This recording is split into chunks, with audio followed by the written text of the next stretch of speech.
Dude, oh my god, he hit that. What? The top 3 ninjas were discovered to be FaZe Kaz, Grabs the hunting rifle. Bam, Deagle, bam, hunting rifle. Dang, bro. Taka with a weird T,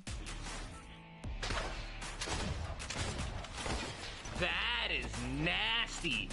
and Taldak723. Oh my god, he hit 3 targets.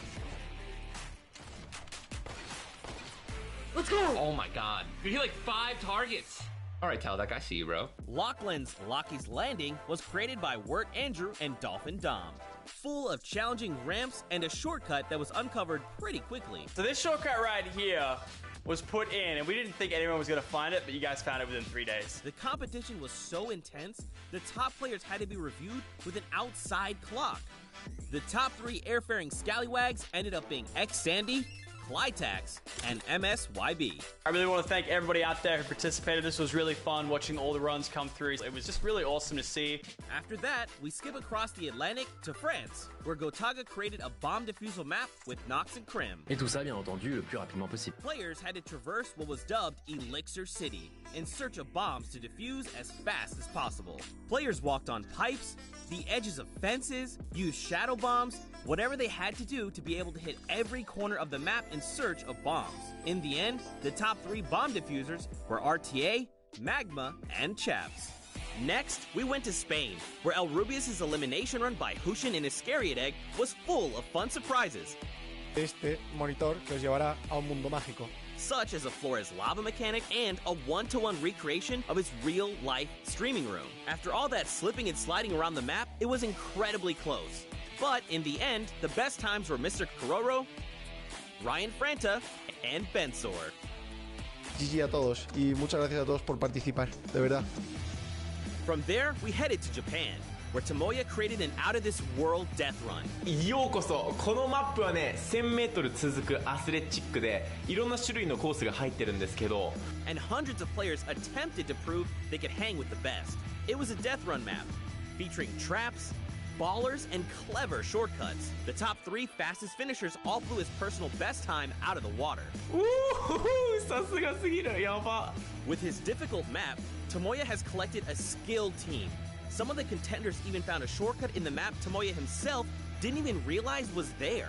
当たってジャンプして走る。そしたらなんかね、長い間スピードがつくんですよ。普通だったらこの時点で止まるのに、これ見て。やばすぎるでしょこれ。 Tomoya has his work cut out for him to keep up with his stacked team in New York, led by winners Dracius, Huijim, and Kutox. この3人と一緒に僕ね、クリエイティブワールドカップ頑張りたいと思います。みんなよかったらね。 Next up, we headed to Germany, where the Spandau trials took place. Hand of Blood picked his team by inviting players into a survival mode. World Cup hopefuls had to survive for 4 minutes in an apocalyptic map, all while collecting bacon by holding down points, shooting targets, and eliminating enemies. Though many participated and survived the 4-minute map, only 3 could join Hand of Blood in New York. The highest point earners were Svenos, Alex JJ, and Carnifex GG. Our final qualifiers challenge in Latin America was maybe the hardest one yet. Mas relativamente tranquilo. Danyan and Achin teamed up for the most exclusive creative trial, with only 2 open slots on their team. El mapa con el que ustedes van a estar participando cuenta con 100 niveles o 100 desafíos diferentes. Hay unas cosas muy sencillitas y otras que tienen un poquito más de complejidad. In a brutal death run map created by JDuth96, players had to complete the courses as fast as they could and reach all 100 checkpoints to prove they had what it takes to play on the Fortnite World Cup stage. Tons of players attempted this death run in an effort to nab one of those 2 top spots. In the end, a few players got really creative, and 4Turtle and Stewart claimed the last 2 seats at the Creative Finals. And with these last 3 qualifiers in the bag, we're ready to bring these 8 teams to New York City to compete for a $3 million prize pool at the World Cup Creative Finals. Be sure to tune in on July 26th when we kick off the biggest competitive Fortnite weekend of all time.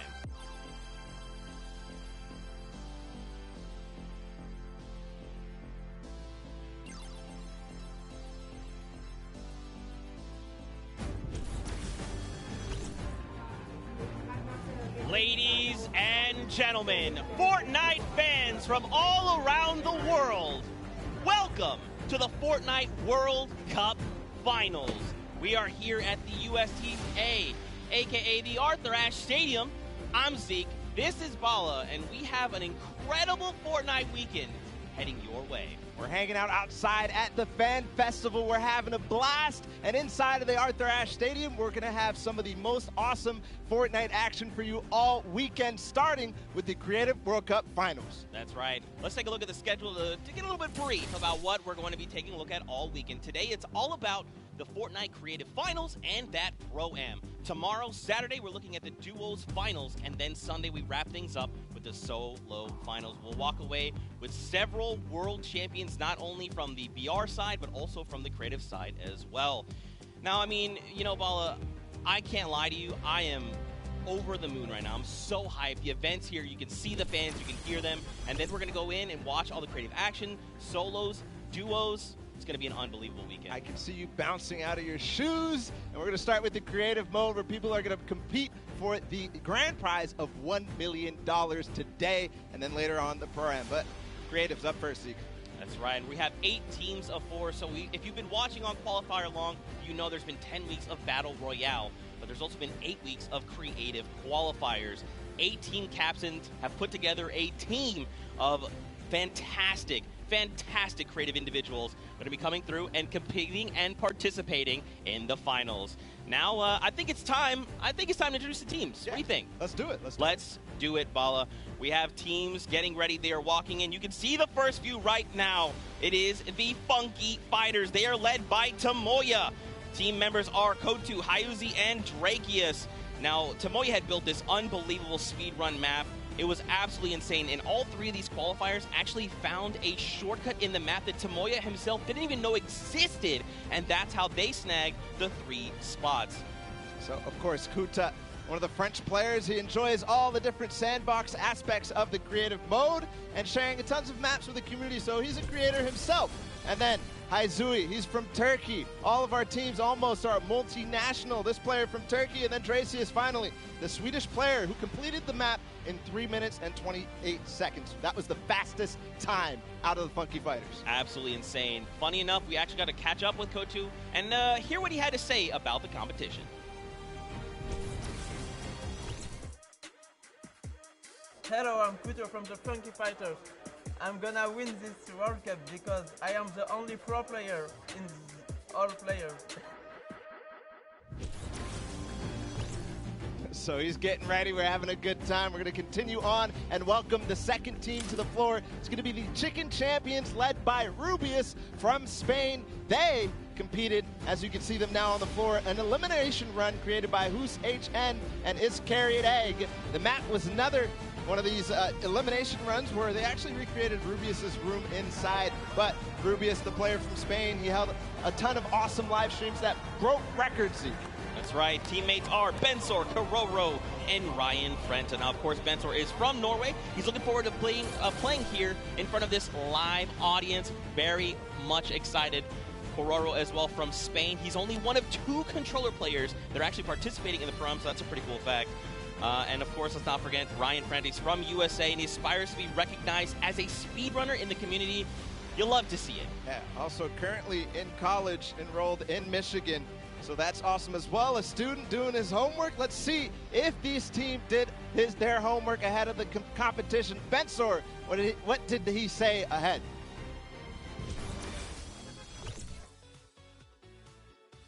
Hi, I'm Bensor, and I'm Team Chicken Champions, and we're not clucking around. I mean, I meant a few words. You know, if you're ready to compete, you're ready to compete. Now, of course, we have 4 teams to take a look at. Let's head on over to the Fish Fam. They are led by legendary community and death runner Scissors. You've got Tyler, you've got Zand, and you've got Suzu up on that team. And I mean, honestly, this team is pretty dang good. Yeah, absolutely. Led by Scissors, one of the creators of the kind of game mode within the creative mode, the death runs. We'll see what they're going to be competing later on, but Scissors has put together a strong team, and he's a leader too. So I can't wait to see what kind of chemistry the Fish fam has put together with the rest of their teammates. Yeah, and actually what's really cool about this is all team members are from different places. Scissors from the USA, Tyler from Canada, Zan from Denmark, and Suzu from Belgium. And funny enough, we actually had a moment to catch up with Tyler, get his thoughts on the competition.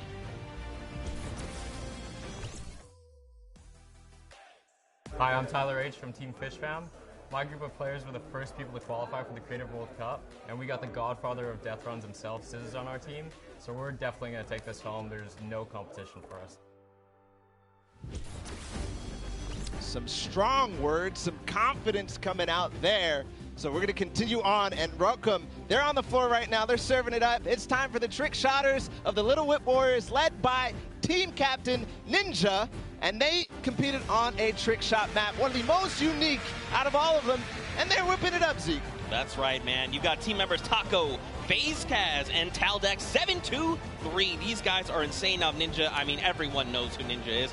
Taco, he's from the USA. He used to play on console but switched to PC back in Season 4. You've got Kaz. He's also from the USA, and he started playing Fortnite just 2 days after Battle Royale was released. And then Taldex, he's just looking forward to playing games with his teammates. You know, he's looking forward to being here on the stage. Look at how excited they all look. Yeah, absolutely. Kaz had some words ahead, as everybody else did, so let's listen.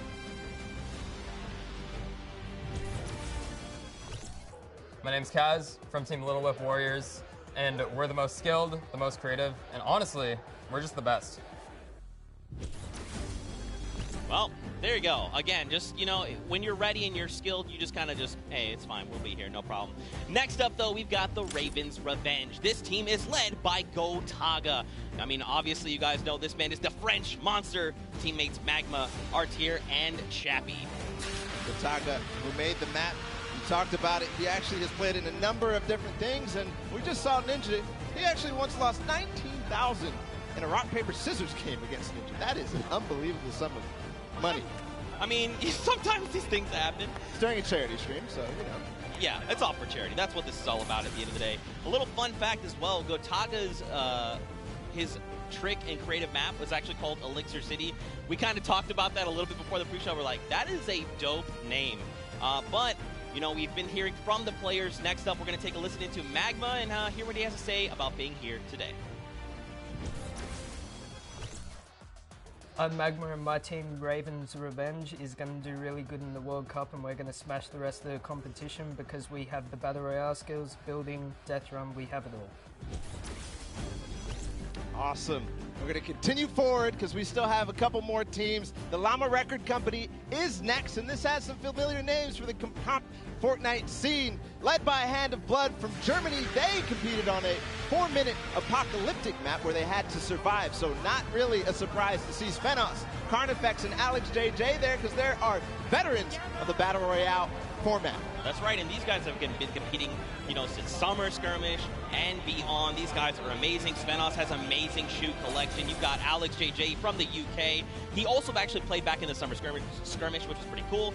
Carnifex out from Italy. And the favorite thing about creative mode is that you can pretty much build completely new custom game modes. You like to see it, man. That's Ridiculous and funny you mentioned that about shoes from Svenos, because when I met him in Poland, he actually was wearing these gold shoes, so we'll see it maybe if he can pick up something gold later. But again, no surprise that this team qualified in the survival map. We're going to see if they were spinning any plans up ahead of the game. Let's find out.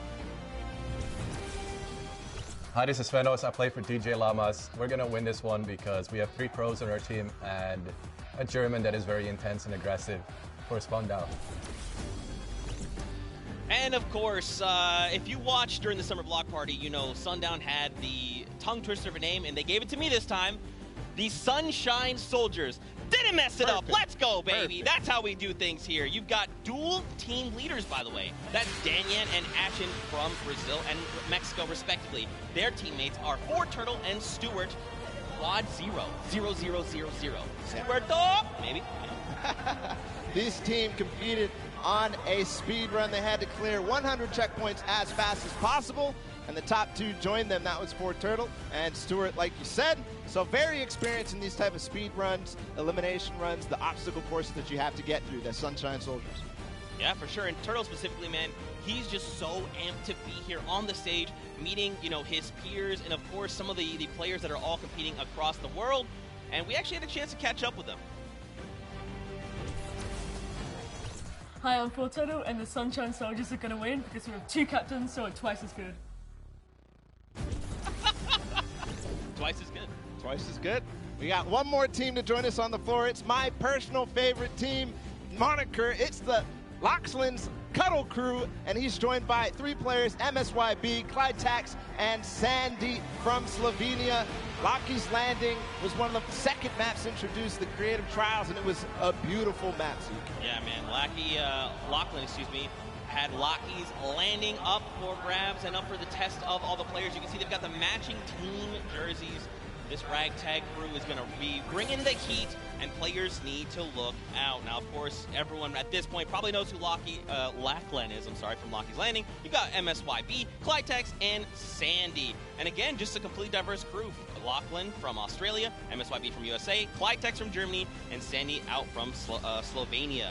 Now, of course, as you know, we've been listening to the players. Clytex had a few words to say. I'm Clytex from Team Cuddle Crew, and we have the best team synergy. Even though our name is cute, we are gonna destroy them and win this competition. Man, these teams are insane! And of course, creative is always a pleasure. These players and you guys at home and here in the stadium with what you're going to be seeing, it's going to be a really, really great weekend, and today is going to be amazing. Well, it's like the team captain surprised us with their beautiful maps. I'm excited to see all of them, how they contribute to the game. Lachlan, of course, he did have an opportunity to play at the Creative Showdown in June, so we'll see what he brings to the table, what kind of experience he brings to the table in being involved in that first competitive event in Creative. Yeah, for sure. And of course, for you guys all at home that couldn't make it, we miss you, we love you, but of course, we want to give you guys an outlet to be able to watch the way that you want to. So please, for your viewing experience with real-time stats and different points of view in-game, head to Fortnite.com/watch and choose from this channel a dedicated map channel and 10 rotation options covering a selection of diverse players. We want you to be able to watch the way that you want to watch. Now, of course, Bala, I'm so amped to be here. I could not be more excited. The fact that I'm actually standing still is, I think, a surprise to every single person. And, of course, here is just a few more ways that you guys could watch everything. You've got the first place, the second place feeds there, all 10 feeds for your viewing pleasure. If you want to see someone specifically, tune in to them, see what they're doing, how they're kind of navigating the maps, you can do that. That's absolutely amazing to be able to watch from any POV. And just like you said, Zeke, I cannot believe you're still. I've been in the back room getting ready, and you've been jumping up and down. So that means it's creative time, man. I cannot wait to get to these games, to get inside to the Arthur Ashe Stadium, Zeke. Again, I'm surprised we're standing still. I mean, if you guys aren't feeling the hype right now, you need to open your eyes, because this is it. 10 weeks of qualifiers, 8 weeks of creative qualifiers had led us to this very weekend. The Fortnite World Cup Finals in New York City. We're going to walk away with world champions.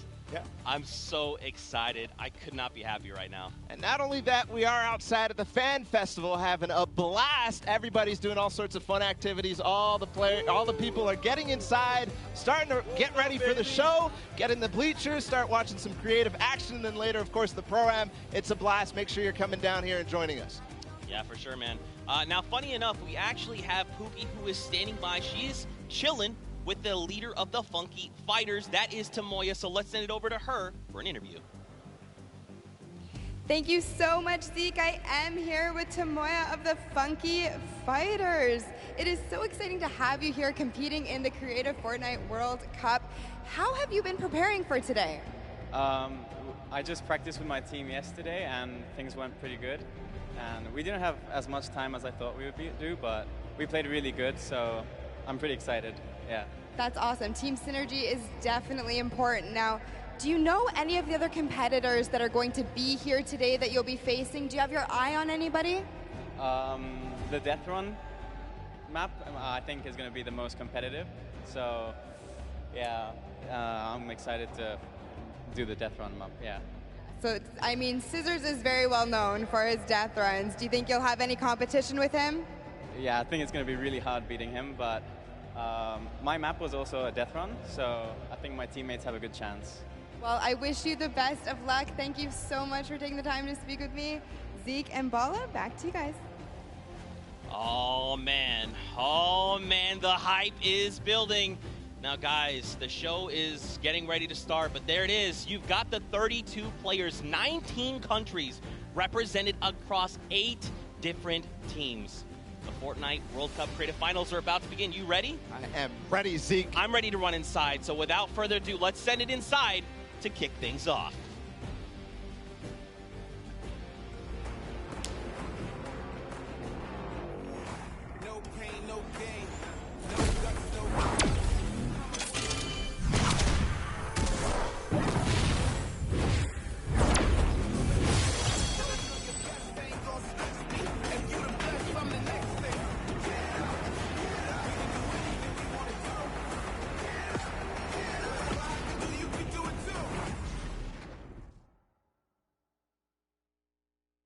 Ladies and gentlemen, what's going on?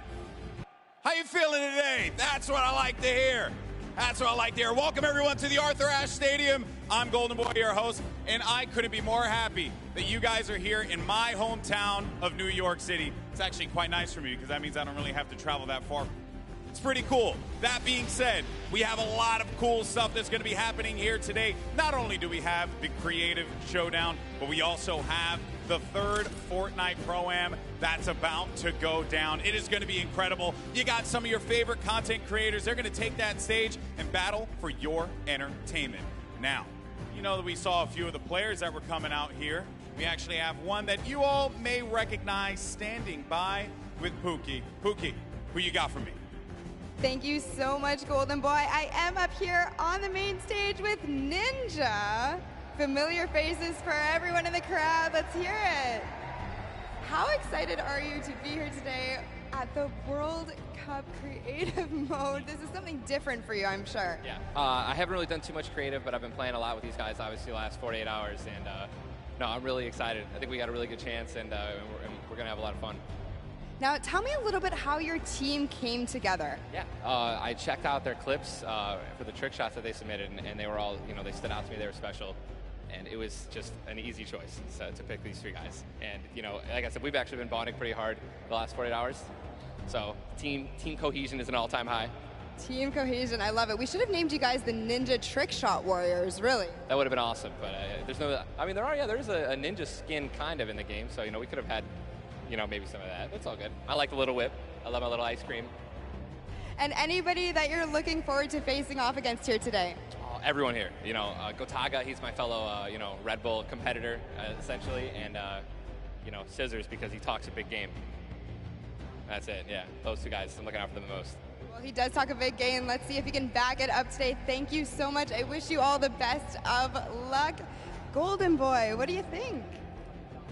Well, I think that's pretty awesome because the good news is we got 8 great teams that are going to be playing for a $1 million grand prize in 3 very creative modes, which means today's really all about fun. And who better to have some fun with than none other?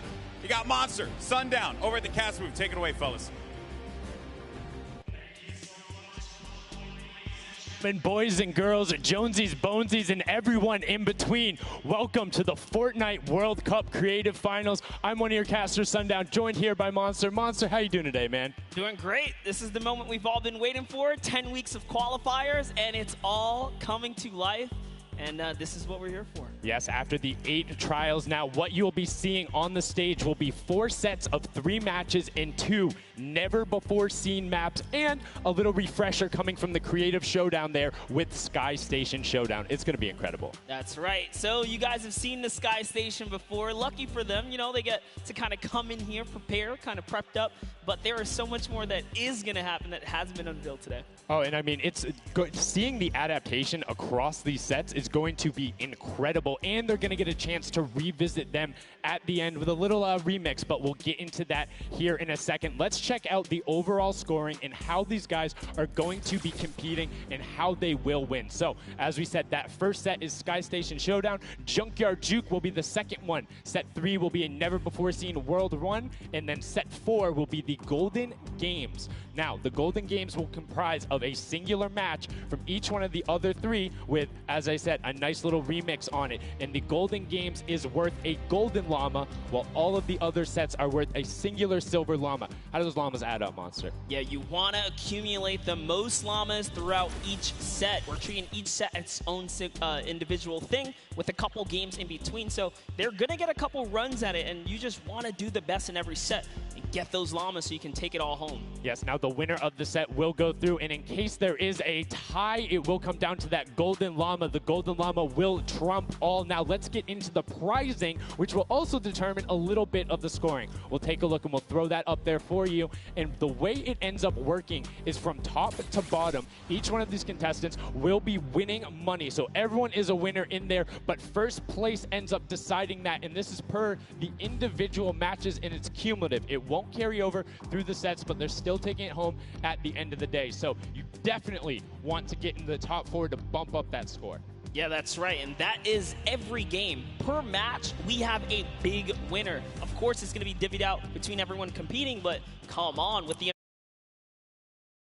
incredible. Yes, that is across 12 of matches total. So tons of chances to win prizes from all of these guys. Let's take a look at the roster and all of the teams who will be competing and give you guys a quick little overview. You can see Chicken Champions led by El Rubius, Sunshine Soldiers, got that one right too, Zeke, with Danyan and Achin representing as the captains, Funky Fighters with Tomoya, Karoku represented by Lachlan. But we got to give some love to the Ravens Revenge. You can see them up there, Little Whip Warriors. We already kind of touched base with Ninja. Llama Record, which you talked about a lot coming up into here, and of course the Fish Fam, who's going to be led by Scissors. And these are some of the creative kings. They've been able to go through, run, qualify. A lot of them have had the world run, or not world run experience, excuse me, but in those death runs where they were doing the qualifications, but there are also some combat aspects. So we've seen Sky Station Showdown before. You know, there's going to be a little bit, I don't want to say advantage, but they might be a little more at home when you're actually firing bullets, building out, and trying to get those rotations in.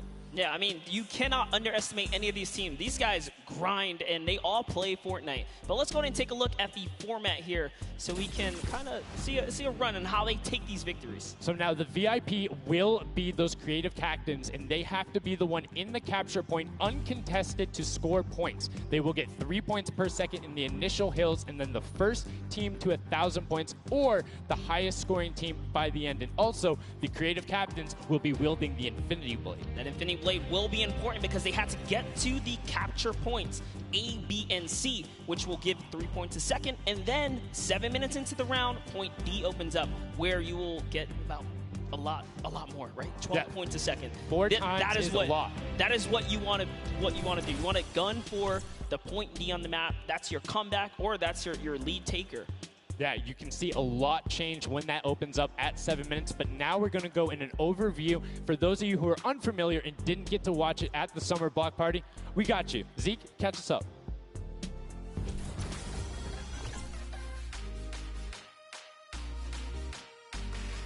This map is a collaboration between Team Evolve and Epic. Now let's break down how it all works. For this very special event, we are bringing you an exciting King of the Hill style game built in creative by Team Evolve. 8 teams of 4 players will start at their home base on the edge of this massive flying city. Together they will push 3 capture circles, racking up points by holding them down for their team. As each team heads toward the capture points, they'll need to protect their team's VIP, who plays a key role in this game mode. If they get eliminated, they'll respawn at the team's home base. The VIP is the only player who can earn points for your team while in the capture circle, earning 3 points per second. They are also the only ones who can wield the Infinity Blade, which deals massive melee damage and enables the wielder to jump incredible distances. It's the rest of the team's job to make sure the VIP gets to the capture circle and stays there as long as possible without being eliminated. With 3 capture circles across the map, teams have to strategize to figure out which point they'll be able to hold. Pay attention to your surroundings, because if lots of teams are fighting for the same point, there could be an open circle elsewhere. Hold up. Did I say 3 capture circles? Actually, there's a 4th one. Partway through the match, the 4th capture circle in the center of the map will open up and will award 4 times more points per second than the others. But with high reward comes high risk. After each match, Teams will be ranked based on how long they held the capture circles, and earn overall points based on their rank in that game. Those points will be added to an overall leaderboard, and at the end of 6 matches, the team with the most points wins. Let the showdown begin. Love seeing that and getting a quick rundown on how the teams can go about playing. Now, Monster, I have to ask you, knowing the rules now, seeing the map, seeing the teams, who is your team to watch out for? You know, early on, I thought the Little Whip Warriors and the Fish Fam were going to do good, but hearing from the Ravens Revenge, Gotaga now, I'm just shifting towards Ravens Revenge here. They've swayed me. Their entrance has really swayed me. They definitely had a lot of confidence down there in Gotaga. It can be very competitive at a drop of a hat. My team to watch, the Llama Record Co., Hand of Blood, Svenos, Alex JJ Carnifex. You heard him talk about it. 3 competitive veterans and a very aggressive German. That's a combination that I want to see on Sky Station Showdown. Now, we've done a whole bunch of talking, but I know why you guys are here. You know why we're here. It's time to play some Fortnite. The Fortnite World Cup Creative Finals starts right now. And this is it. We are loading in. Everyone's hopping now, and they are actually familiar with this map. So we're gonna see the strategies off the bat here. Let's see who can take away and break away with that early lead you saw there. Nice wide shot of all of our captains here. Here it is. Little Whip Warriors in the lead off the bat. Already you can see trades coming out now. A fun fact, the Infinity Blade wielder gets a bonus 100 health and shield, so he's sitting at the 200 mark. On top of that, Siphon is on. If you get an elimination, you get that 50 effective HP back over. That makes the Infinity Blade very hard to take down. They also get those big crescent move jumps to slam down. And as you can see going on the right-hand side of your screen, it is creative chaos all over the place, but now taking in with the Little Whip Warriors as they're able to clean it out, and Ninja's trying to rotate up top. Yeah, I'm sorry to break it to you, but the Llama Record was completely pushed off of their points. And now we have Ninja who's going in with the Infinity Blade. What a player to wield this one right here. Oh, he's getting pushed back. Notice how he doesn't even want to get eliminated. He wants to do as much damage as possible. But is that effective? I think you just kind of reset and you go, or you get up there and you start swinging. The 75 damage hit will be able to take it down, and the Llama Record Company establishes himself right back up. Now, what's going to be interesting to me is how the players utilize their building. You start with 50 wood, and then if you get an elimination, you get 25 wood directly into your inventory. So if you're able to kind of eliminate out and put pressure down, you can get some ridiculous builds, as we're already seeing on top of the blue hill. Yeah, this is actually a neck-and-neck race right here in the early game so far. Fish Fam, Chicken Champions, and Ravens Revenge are all trading spots at the moment. And Sunshine Soldiers comes right on in to wipe that up and get them out of there. And nice job for Stewart. And look at the Cuddle Crew across the way, just now getting their first points because they've been contested the entire time, whereas Llama Record Company has only had one team coming up towards them. Another thing to note, let's talk about the loadouts here, Monster. What are they rocking? They're rocking everything that you can get in the game, from blue tactical AR up to that hunting rifle. So you have the long range, you have the close range, you have the AR. You kind of just pick and choose your battle, what you want to use. And the one thing you're missing that the Infinity Blade wielder does not have will be 9 impulse grenades. So everyone has a bunch of mobility to be able to get up there. But you see right there, Scissor's able to cut down a bunch and get a decent amount of timing. Let's take a look at the score. Little Whip Warriors climbing up, but it is only a 5-second uncontested lead, and they're building on it. Right now, not a lot of points have been scored, which means when that hill opens up at 7 minutes, it's going to be that much more important. Yeah, this is going way better than I expected. There is no one dominant team so far, but the Little Whip Warriors are doing so great right now. There goes Ninja, and he does get traded out. Ravens Revenge kind of takes it back over. Will Gotaga squad manage to hold it down for long enough to get their, points in? Don't forget, he has to clear out the point. If there's someone on it, you're not going to get anything.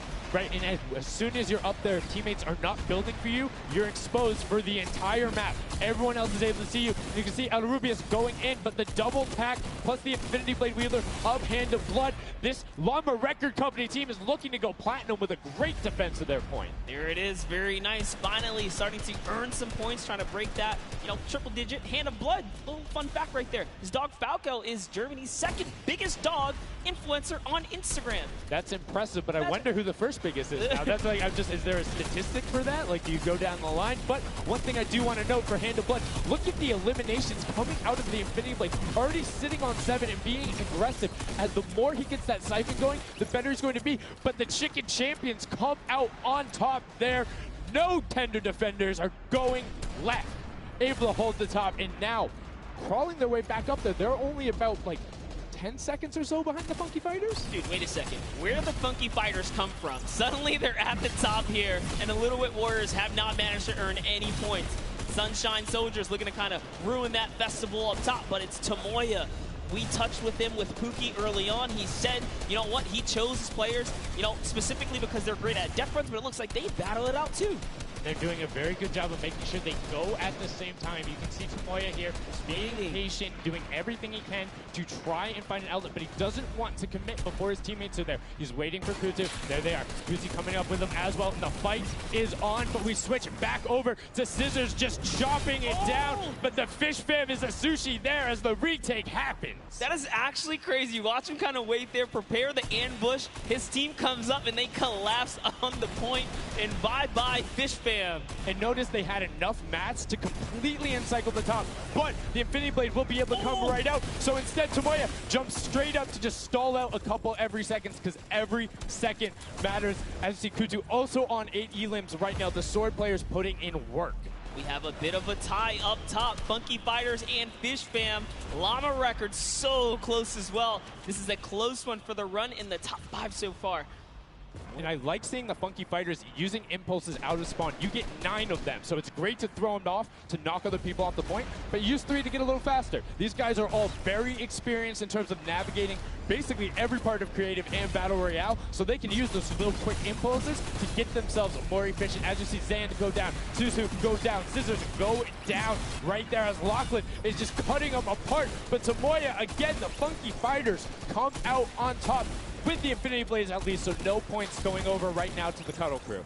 Oh no, the Cuddle Crew does not have the Infinity Blade wielder here, so Clytex has to kind of hold it down for now and wait until the leader, the team captain, can get up to the top. If Lachlan gets there in time, he might be able to, but nope, they kind of lose their point of interest, unfortunately. And now Gotaga goes up and goes straight back down, not able to catch himself on the edge, so Raven's Revenge gonna have to wait a little bit before they get points, but have full control, and Gotaga unfortunately breaks some of his teammates' build there with the Infinity Blade. Yeah, you see Chappie. Chappie's from, you know, the USA. His favorite aspect of creative mode is actually 1v1 build fights, so this is why they're doing pretty good right now. And they kind of close it up.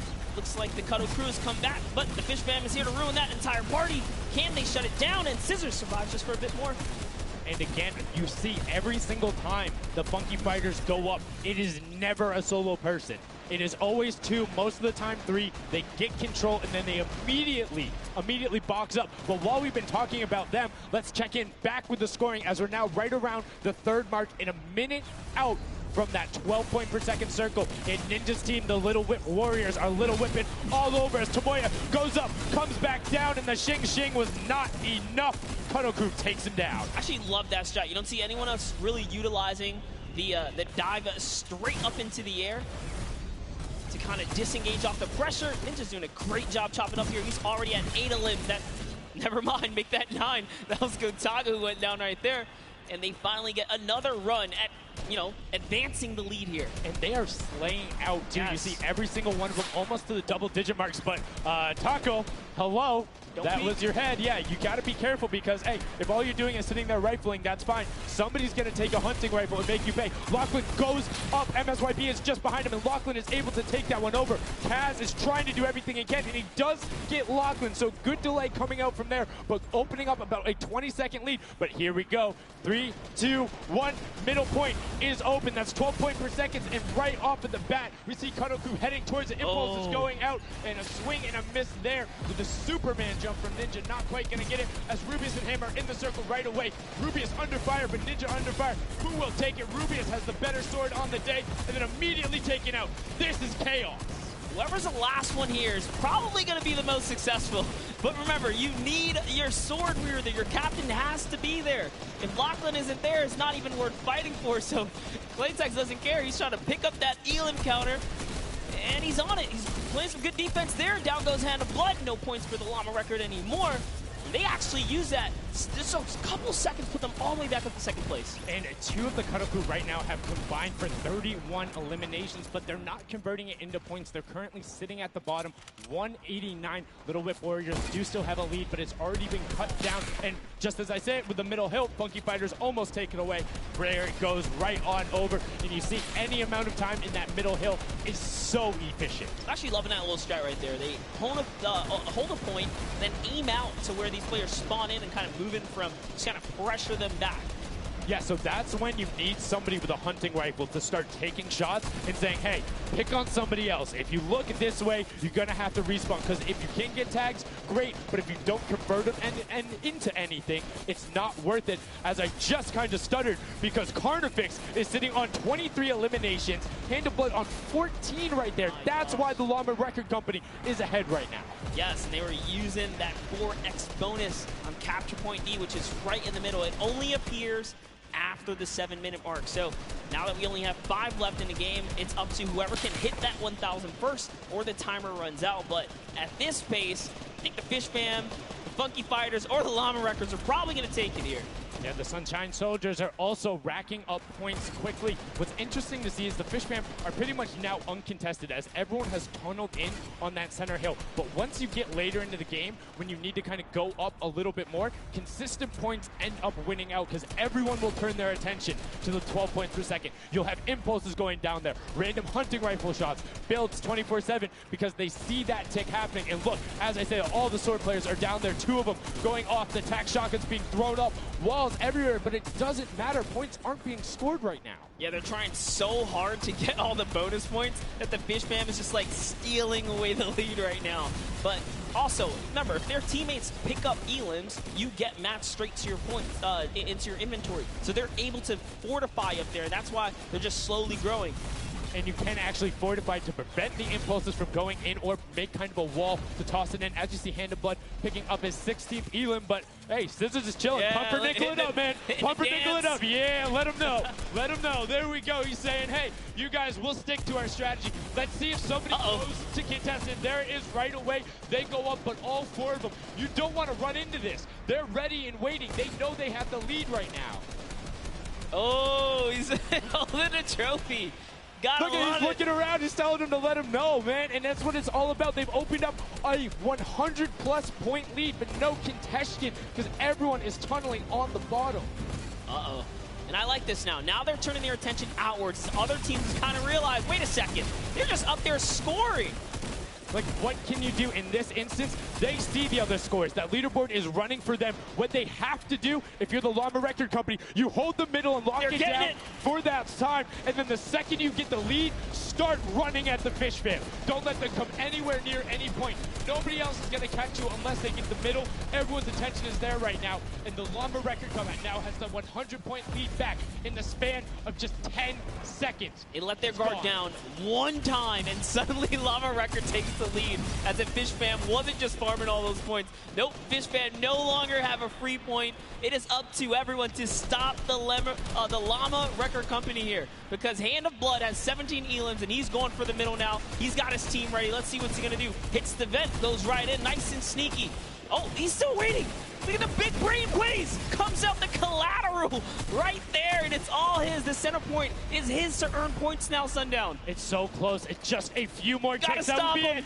One more goes over, and that's it. Llama Record Co. takes the first match. Hand of Blood, Spenos, Alex JJ, and Carnifex are your match 1, set 1 winners right there. Incredibly impressive coming out. Well-executed gameplay. And they say, Scissors, you can hold that L instead of the trophy. Don't celebrate too early. It's the World Cup Creative Finals. Every game is worth so much money as well, so much prize. So to take a victory off the bat, you have to be feeling great. And that was your fan fave to pick. I mean, they had everything going in. They're incredibly confident. But they had to make sure they were able to get it. You can see the last few moments, they'd already boxed themselves up after clearing out the Funky Fighters, who were the only other contestants. The Funky Fighters actually also passed the Fish Fam in the last moment, which is huge in terms of not only the prizing, but what will end up being potentially a llama in the end.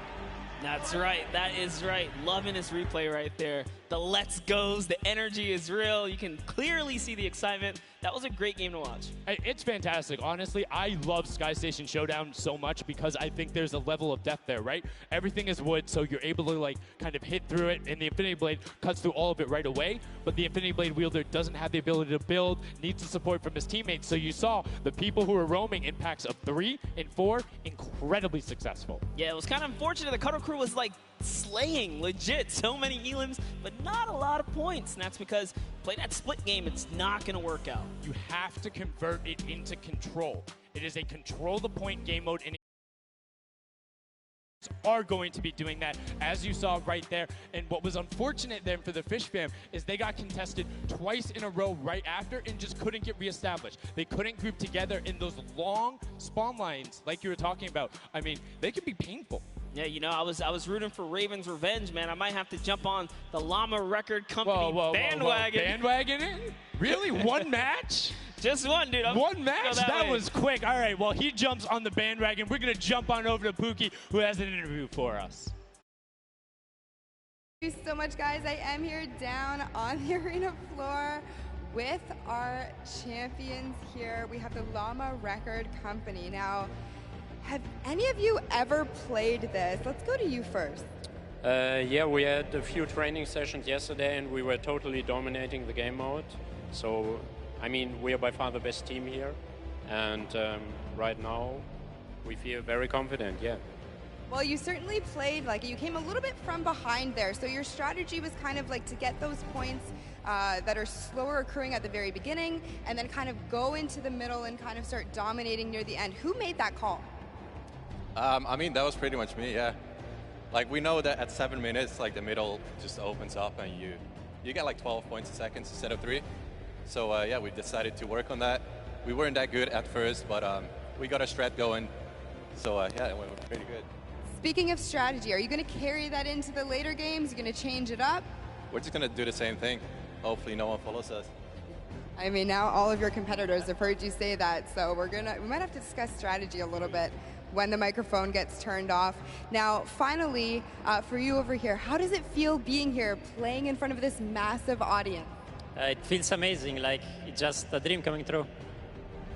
Thank you. And for you over here, you've traveled all of this way to just be here, be at the World Cup. Is it surreal? How do you feel about it? It's an experience. It's really nice. It's yeah, amazing. and we love Spandau. Yeah. All right, well, we'll talk about that. You guys got to educate me on that. Not sure what that is. Thank you guys so much. Congratulations on taking the first game. Casters, back up to you. Thank you so much, Llama Record Co., Hand of Blood, Spenos, Alex, JJ, and Carnifex taking the very first match of the creative finals, the first match on this stage. I mean, it was an impressive format. They clearly had a strategy they wanted to execute on. It took them a little bit to get there, but over the course of the game, they were consistently accruing points. Yeah, I should have known last night they were going to do good. Saw them on the hotel lobby. They were hanging out, literally as a crew. One of the only creative teams that I saw sticking together like a squad. Should have put my money on it. Like I said, bandwagon. It took less than one match in an interview, and he was like, oh, yeah, I'm fully on board. I'm no so problem. convinced. It's all good. This set has been so exciting. I mean, who are you looking out for? Who can contest them? And what do you think the next step is to shut them down? They say, hey, we have a game plan. We're going to do the same thing. And I agree. If it's not broke, don't fix it. Like, stick to that if you're going to keep winning. But what do the other teams do to now make them uncomfortable? How do you go challenge them? I mean, honestly, we saw a lot of that team play out of the Fish Fam, right? You wait for your Infinity Blade wielder to come up and then get the team to back them up. You have to work together. And remember, when you catch an elimination, you get mats for it so it can help you build. Yes, mats and the health back, but the first match is done. The second match is kicking off right now, and we will have a pretty good idea of where we're going. I'm excited to see if they can repeat, and now the second match is underway, and right away you can see some players sprinting out, some opting to take some hunting rifle shots as Lachlan grabs that Infinity Blade and goes straight up. And you can see you can actually make it to the top if you hit the vent, jump, and then jump again. 2 jumps right away. Fish Fam and chicken contenders. God. Awful. Chicken champions. Apologies. Tenders, chicken what? You trying to eat some Tender defender, chicken tenders. I know, my fault. All right, here we are. So this time around, the Sunshine Soldiers actually managed to get some points off the bat. Very good for them, but Little Whip Warriors, same thing we saw before, kind of take, a little bit of the first big step here.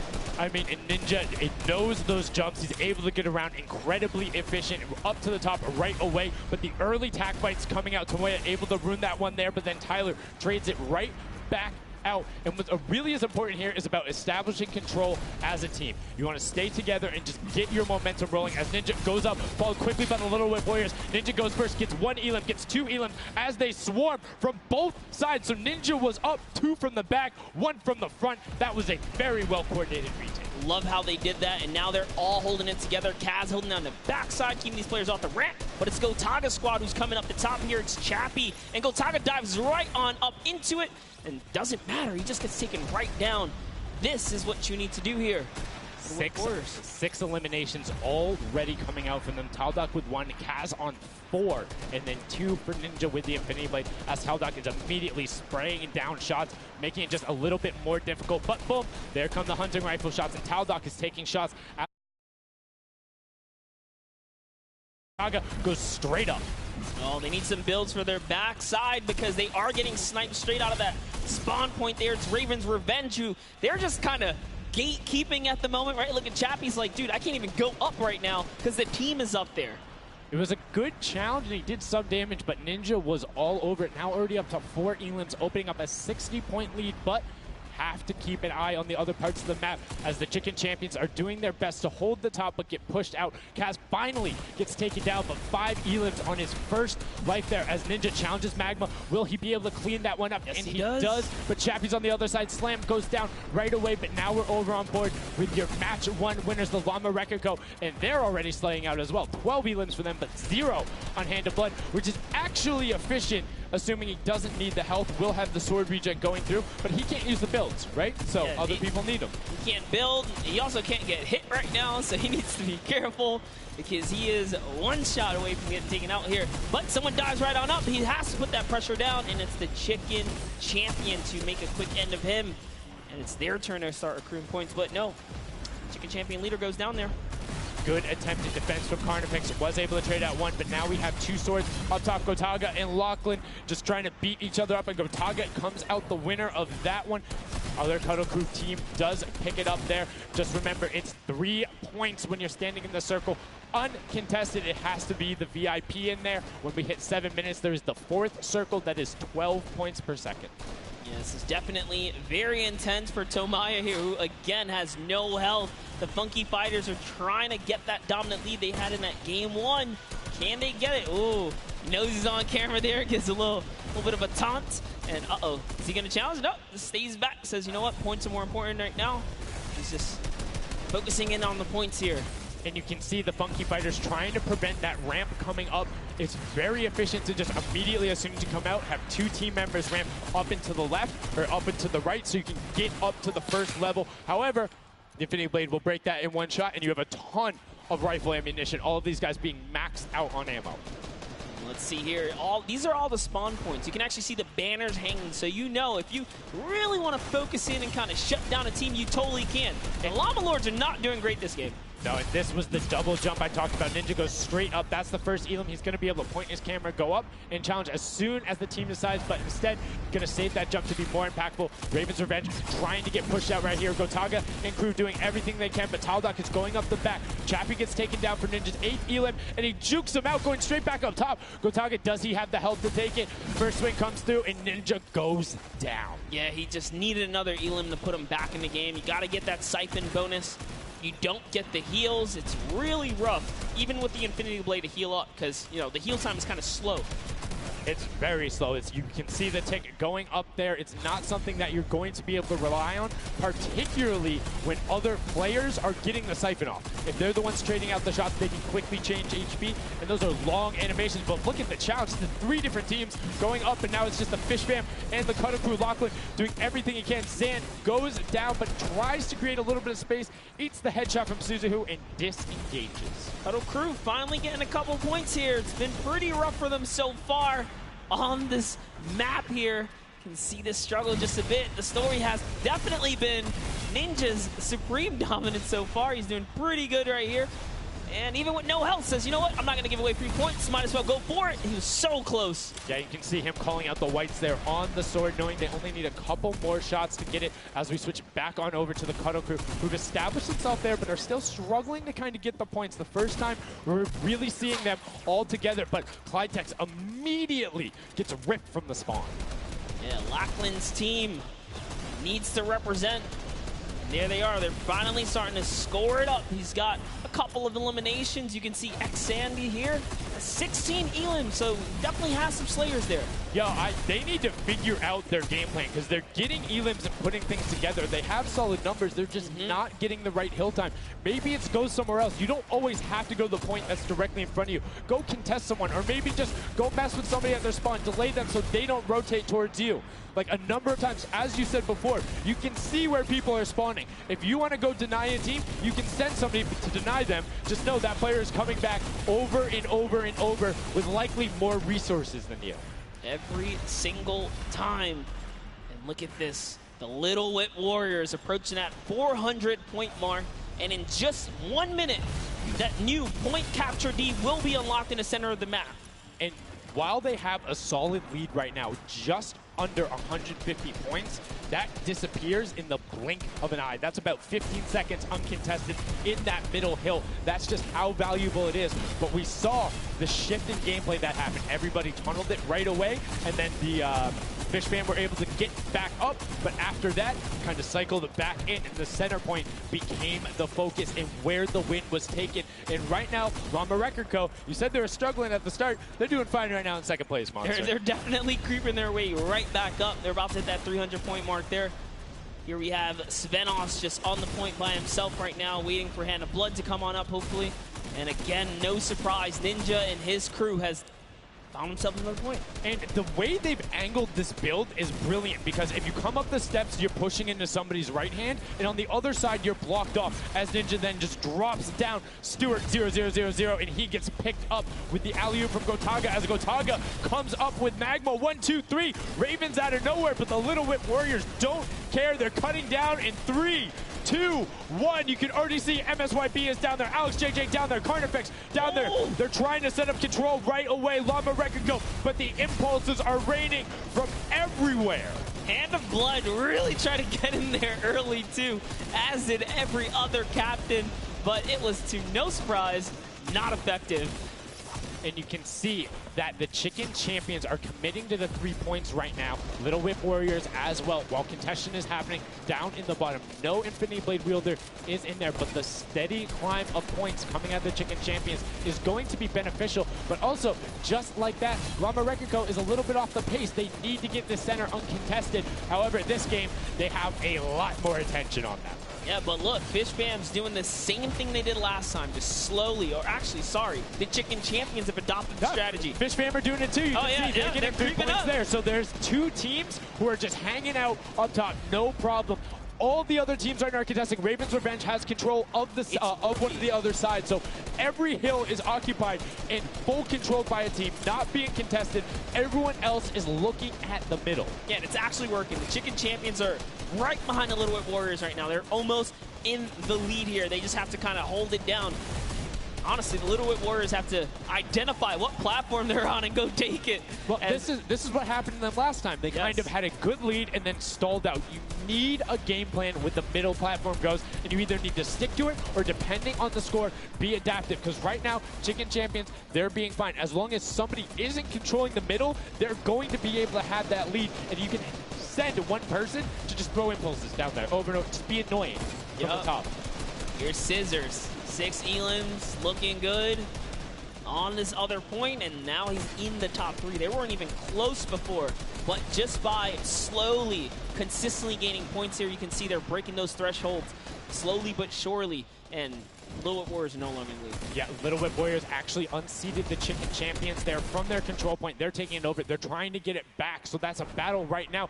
But the Funky Fighters out of nowhere, middle hill, and all of a sudden, just like that, into first place, going to pass 700 in just a second. Nope, get pushed out, and now they're back in there. Tomoya going off right now. Lumberek & Co. down there and trying to push him out. And you can see they're contesting it over and over again, but they're not getting the points they saw last game, falling off the pace. Yep.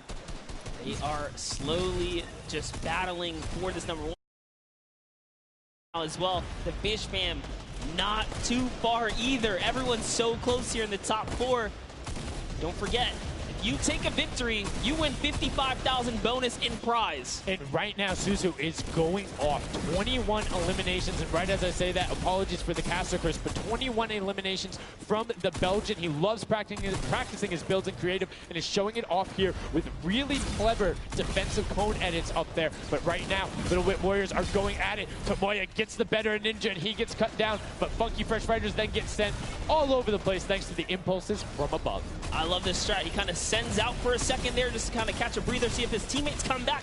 But unfortunately, the timing was just a bit off. And the Llama Record Company now control the middle point. For how long, we will find out here, as this is their comeback story, because they need these points desperately here. Hand of Blood still alive, just long enough to get a couple of more points. But Scissors is playing the long game here, just eating away at the threshold here at the top. So Suzu isn't grouped with them. I'm assuming they've sent him to just go either watch middle and be their middle control. No, he just came up the backside. There you go. And just like go flying at people as the Kadoku come up in a very well coordinated pinch. 3 from the side, and Scissors gets taken down. But the Funky Fresh, oh no! No, they got stopped. 1 point. Yo, so if you are the Fish Fam or Little Whip, right now you have to send somebody to stop them. If that Infinity Blade wielder gets out of spawn and goes anywhere for 1 second, they will win. Somebody has to deny him. It is all on Tomoya. Anywhere he goes, it doesn't have to be the one near him. If he touches the middle, a singular uncontested second will be the victory for them. These are the final moments here, Sundown. Look at him. He's got a slight grin on his face. He wants to do it. Is this the point that he's going to make it? Here it goes. He takes the stake. He does miss. He's going back for it now. His team's up there. All he has to do is sweat just a couple of times. Can he win this straight? And he does not. And as you watch, check the points on the right-hand side. Nobody is climbing up by the 12s, and as they did that, Llama Record Co. gets the control there, but Little Whip contesting them right back. Funky Fresh Tomoya will be back and looking to find it, but the contestant is going for the middle. Here's Tomoya. He knows just a second in there. Uncontested will be enough. Can he get it? Oh, no, he doesn't. He got knocked down. The impulse grenade at the second he landed knocks everyone out. No one's in there. Can he find it? And he does. That's it. His feet touch the ground. The impulse doesn't go off. Tomoya takes it for the Funky Fighters with some brilliant teamwork.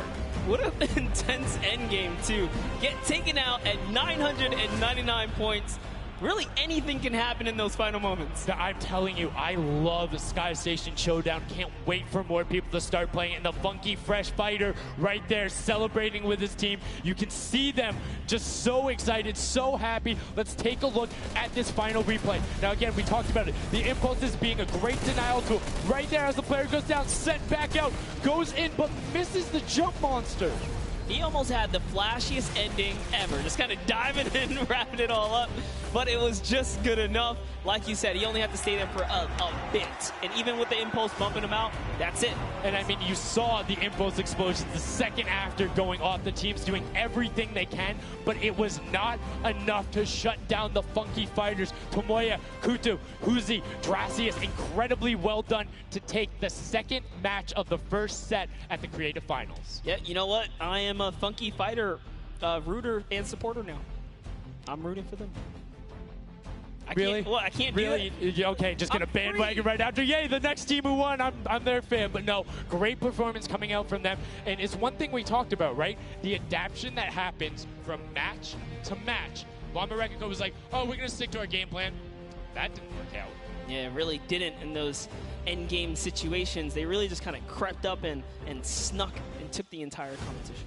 They did, and they were able to make sure that they got time in the middle when Little Whip and that team weren't able to get there. Llama Rekiko and Little Whip were going at it constantly. Funky Fresh were just able to step there. Yep, and that's just kind of how it happens, you know? Now they find themselves one step closer to taking the Silver Llama for this set. Because remember, at the end of the day, these are just the games, but they have to take the entire set now. Now the pressure's on. The pressure is on, but the Funky their shoulders because they know they got that top spot. And we have Pookie standing by on the top deck with the Pooks. What do you got for us? Thank you so much, Sundown. I am down here with our second game winners here. Congratulations, guys, first off and foremost. Now, I got to talk about the moment where you guys were just sitting, you needed 1 point left to win. What was that like? I was really nervous. Like, I was just imagining, like, losing with 1 point would be terrible, so we just tried to get 1 more point, and we did it. So it was definitely devastating. I was screaming in my seat. I heard all the fans in the audience screaming for you guys as well. So going into the next games, what do you guys think your strategy is going to be? Are you gonna keep doing what you're doing? Or going to mix it up a little bit? I think doing what we're doing is fine, because first game we got second place, second game we won. So yeah, we're going to try and do the same thing and hopefully win again. And hopefully have more than a 1 point buffer, right? Yep, yeah, definitely. For sure. Now, just coming over here to you, what has it been like to be here at the Fortnite World Creative Cup, just playing in front of this audience, you know, hearing everybody cheer for you guys to win? What is that like? It's fun. That's the only thing I can think of. It's fun to compete against everyone else, meet your teammates, and just have fun. Yeah, and have you guys had a chance to play together before? Is this your first time playing together as a team? I don't hear it, sorry. Is it your first time playing together as a team? Yeah, it's the first time. Well, you guys definitely make it look super easy. Thank you all so much for being here and talking to you. I'm going to let you get your synergy back together. Sundown and Monster, back to you up at the desk. Thank you so much, Pookie. And the Funky Fresh Fighters, I mean, their game plan has been solid. Second place, first place. Now, I understand why you might want to bandwagon a little bit, but I'm still going to hang out with my Llama Rekiko. But I want to talk about the changes we saw from match 1 to match 2 in terms of gameplay, and was it what you expected? Definitely not what I expected. I thought Gotaga's team was going to come out here and crush it right behind the Fish Fam, but as you can see, huge upsets. Anything can kind of go either which way, and I mean, talk about like kind of beginner's luck or something like that. You just put a team together. They didn't practice. They're just coming out here and wiping players up, so a lot of talented players here at the Creative Finals. I mean, Tomoya talked about it. He was like, hey, when I pick my team, very confident there with their Death Run ability. Want to see what they do in the elimination race during World Run, but doing incredibly well so far at Sky Station. That's going to be a confidence booster, because if you can get the Silver Llama there and you're confident in your ability on the World Run, you're set. Yeah, you're just one step closer. So with the first place and the second place, they're clearly having a good set so far here at the Sky Station Showdown. Yeah, it's been very well done from them, but it's still anybody's game. Don't forget, the winner of the Silver Llama is the one who has accumulated the most prize money across, which equates roughly to placements, but you don't get punished if you're placing in that bottom half. 4th through 8th, all receiving the same amount of prize money in each one of the matches. Yes, everyone is a winner. So you really have to fight till the end, regardless if you're in the lead or not. This is why these guys are going for it, because this is life-changing prize money on the line. And I mean, we've seen the difference 10 seconds in that center circle. 120 right there. It makes a huge difference, but enough of us breaking it down. We're going to throw it outside to Bala, because he's going to show us what's up with the tactics. Bala, what do you got for us? I'm out here at the Fan Festival, and I don't have a bandwagon here, but maybe after this set I'll have to hop on somewhere with Monster. We got a ton of awesome action. I've been watching it, and I have to show you guys what went down in that first and second games. It was awesome. First off, the Llama Record Company started off with an amazing take. Cohesiveness on the point. Every single time they went up here, they were going from 2 sides, 2 angles, and the sword approach at the center, but made sure that he was the most important person not to go down. You see there, Hand of Blood and his teammates all backing up. He's going to have an engagement on the side. These sword fights are really easy for him to just mow it down, but immediately as he realizes his teammates are up on the point, about to get up, about to push the ramps, he comes up from the side, slices and dices. But meanwhile, they ended up falling down the leaderboard. If you look at it now where they're at, they're only in second place. Fish Fam was ahead of them. But all while Scissors was dancing and talking all the smack, telling his teammates to try to get the crowd involved, it was Llama Record Company making the plan, making the play to get in towards the center. Absolutely amazing take in the center. Led to Hand of Blood staying in that point and absolutely dominating with the super point there. Guys, 2 matches down on Sky Station Showdown, 1 more to go. We'll see where Monster lands at the end of this, because I will maybe join you on that bandwagon. Guys, take it back. I mean, that's starting to get a little awful crowded, man. Real quick, you guys hopping on those bandwagons. But as you said, there is 1 more regular Sky Station Showdown match in this set. We will see it again later in the remix version during the Golden Games. And it's been so fun to watch the difference of players, who's able to be very strong with the Infinity Blade, how the pinches end up coming. And now in this 3rd match, it's only going to get better from these guys. Yeah, definitely want to see some more of that kind of team work happening here. And why not just hop right into a game right now, right? Let's go see some more action here, because this last game of the set is loading in right now. Yes, and this will be the final match of this set. Set 1 after this, a Silver Llama will be awarded, and we are in the match. It's Sky Station Showdown. Set 1 about to be over, and here we go. All right, gotta love those players just kind of beelining out.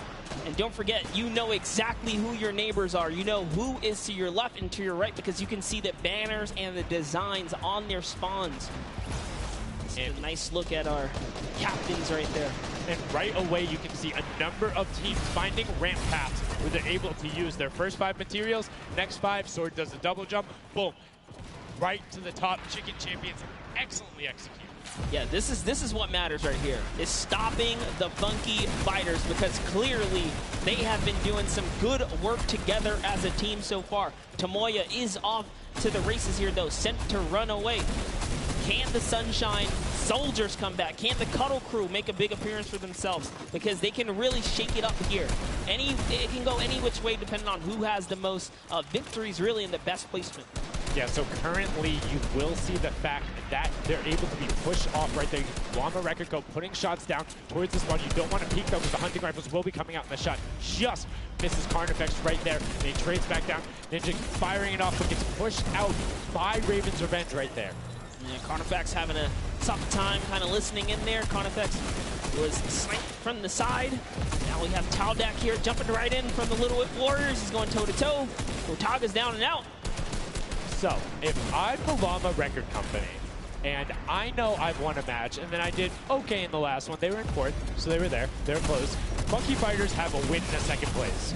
Do you send somebody to just hard deny the Funky Fighters the entire time? You don't get the Silver Llama if you don't, right? If the Funky Fighters finish above you, they're going to be finished off. Do you think they can spare somebody to do that, though? Because it's better off to deny them than it is to push up the top. Yeah, but the problem is then, the Little Whip Warriors have been so consistent, you literally allowed them to snipe the competition because you over-focus. So I think the play here is play your game, and if anything, stay away from them. Let the rest of the server do that, gritty work for you and dominate the other side. Take that victory. There you go. I like to hear it, Monster. That's fantastic analysis. That's why we keep you around. The breakdown and making sure you challenge the initial opinion there, as the Ravens Revenge are able to get on the top and in a fantastic spot of control right now, building up a 40-point lead. Yeah, even Gotaga's team is still in this. They've been doing relatively well so far. Here it is. He just kind of goes toe-to-toe, and Ninja strikes him right down. Oh, but hey, his teammate comes on in, Raven's Revenge. Who is that? Magma comes right up to the top. And give you guys a little fun fact about Magma. He's from Australia. He started playing in Fortnite Season 2. His favorite aspect of creative mode is actually speedrunning. Always finds new ways to kind of play the game. I mean, good on him, man. I get incredibly frustrated by that, but then watching these guys do the speed runs and how quickly they go through and how efficiently, it just reminds me why we're up here talking about it and watching them do this creative madness as Scissors cuts through the competition, goes straight up to delay and right back down. Cuddle Crew not quite able to get him. It goes up again, so right now just denying the Cuddle Crew the points, but we talked about how we want to see more from them right now, pushing into the top 3. Yes, the Cuddle Crew, come on, make a big appearance. Every game is worth so much. You, at the very least, want to be up in that top 4 contention so that you can take a little bit more home with you. Here it is, Ninja. disengages, actually just takes down Magma. And hey, I like the strat here. He says, you know what, I got low health, let's just get back on this respawn wagon. Doesn't even give anyone the satisfaction of stealing the Siphon. I was about to say, no Siphon, no materials, quick reset, knows he can get out there, was basically in his spawn anyway. That is the type of competitive edge Ninja always looks to give himself. I love that. That was like 200 IQ low-key right there. It was very well played. But back to Gotaga and Hand of Blood here in the same shot. Hand of Blood just, he can't do much. He knows there's a team up there. Waits for his entire squad to go up the ramp and then hops right to the top. But now back to Gotaga, who's on this point by himself. He wants to kind of bait him into the close. Can he get the hit? And he does. Talnot goes right down, straight to the top. That was sick, using the jump right from the bottom, dodges the Funky Fresh Fighter out. Gotaga now getting pinched from the side. 3 of the Funky Fresh Fighters up there doing everything they can, and the shots will come out.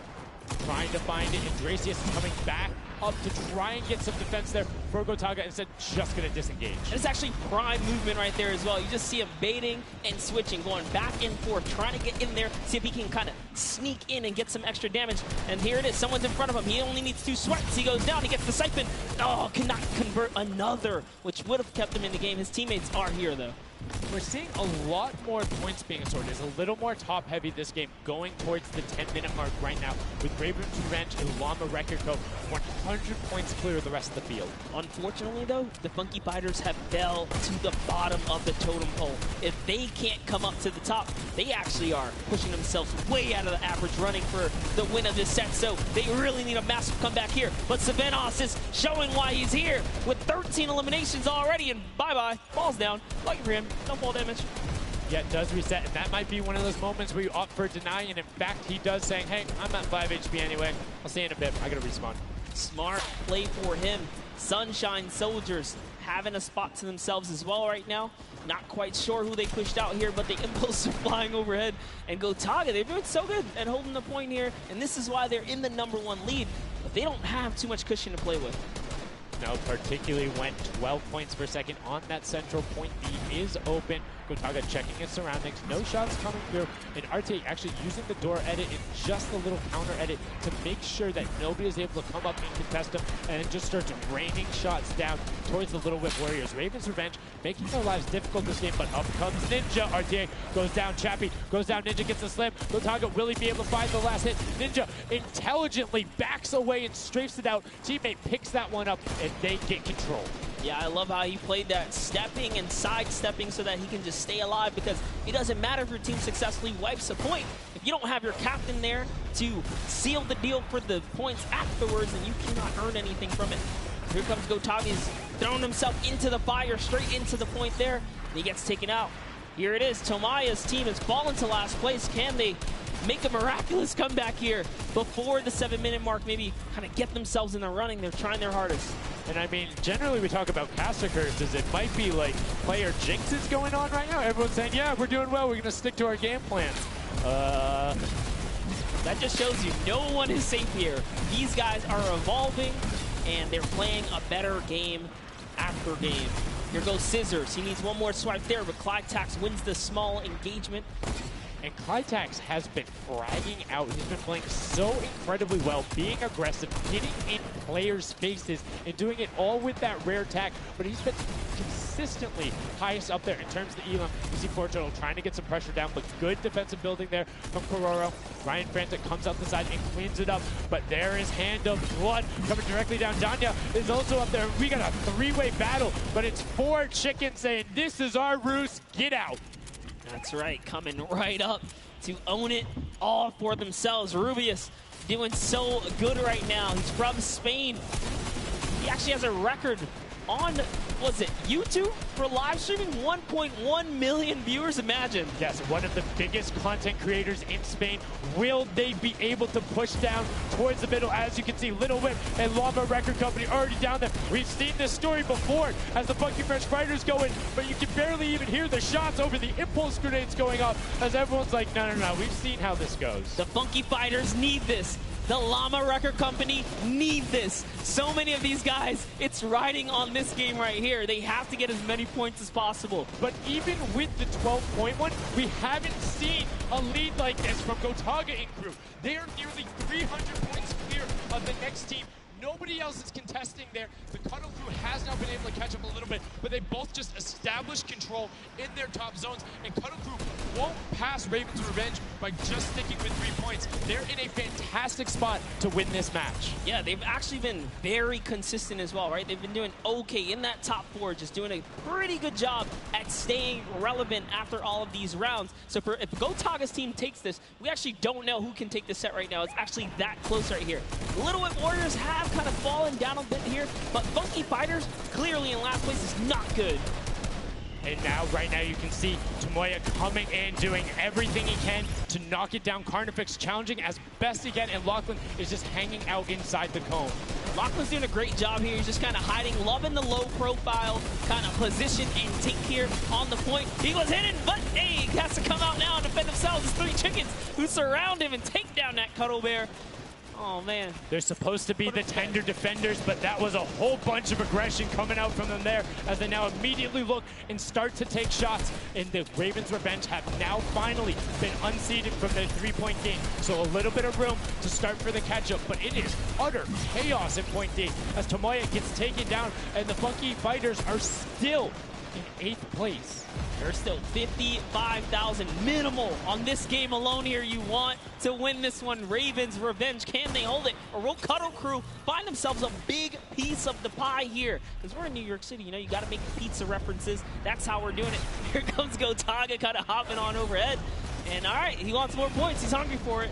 It's unfortunate they're just clipping off the side as Magma goes down, sitting on 23 eliminations right now. And Gotaga doing his best to find where they want to go up, waiting for his team, but knowing that time is running short since that middle hill is still open and being constantly contested. But the Cuddle Crew are catching up with their steady 3-point game. But now Gotaga goes up right around the back, able to pick up the Elim, and control is rested. This is scary because the Cuddle Crew is also getting points right now. So yes, they're getting a lead, but the Cuddle Crew is keeping it very close. They're keeping it very close. And this is what we were talking about. We wanted to see a strategy come out, something defensive where you can get your control. They have now walled them off on each side, thrown a cone on top of them, and they have firing angles towards the other 2 platforms and towards the spawns behind them.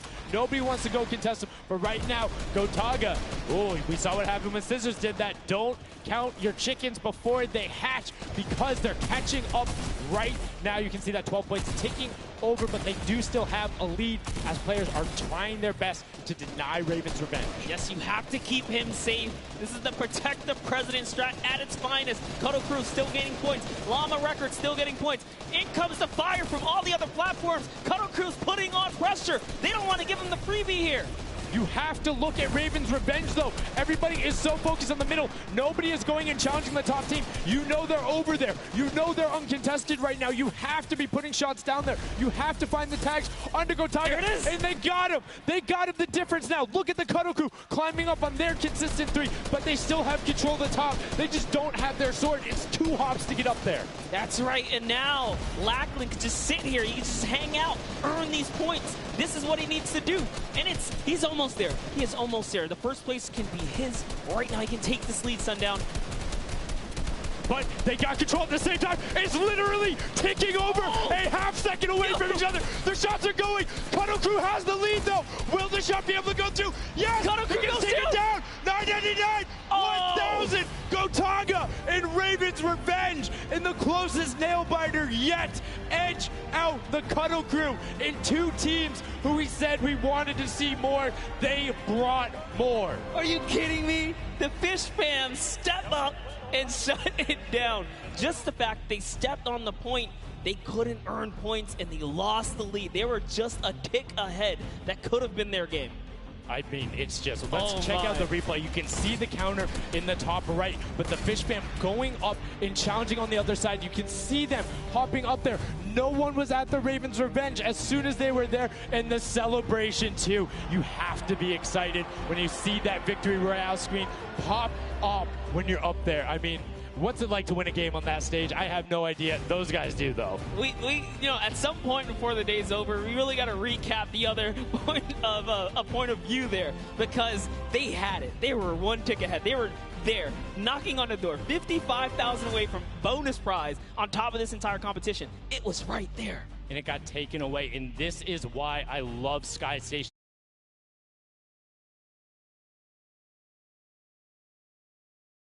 Single thing that is happening on the map can affect the overall end result of the game, as you see there in Raven's Revenge, closing it out. Gotaga, the competitive veteran, able to clutch it up in the final moments. Magma, Arthier, and Chappie as well. Just a great performance out of them, taking the top spot in the final match of the first set. Now I get to say, I was right the whole time. I started off with, Raven's Revenge, kind of making me feel like, hey, these are my guys. Let's go with your gut, guys, all right? Raven's Revenge, that's who I said when I started this whole thing. I told you. He's not wrong. They were able to take it there, but we're going to throw it up top to an interview with Raven's Revenge with Zeke. Zeke, you there, buddy? I am here, son. Now, thank you so much. Fun fact, Monster did in fact say Raven's Revenge would win. I've got your back, Monster. I am here. You guys got your revenge. I gotta ask, first question to you, Gotaga. How does it feel to be here in the stadium, the fans, the roar, and to be facing off against your peers? Was it what you expected? Honestly, it's crazy, and I have a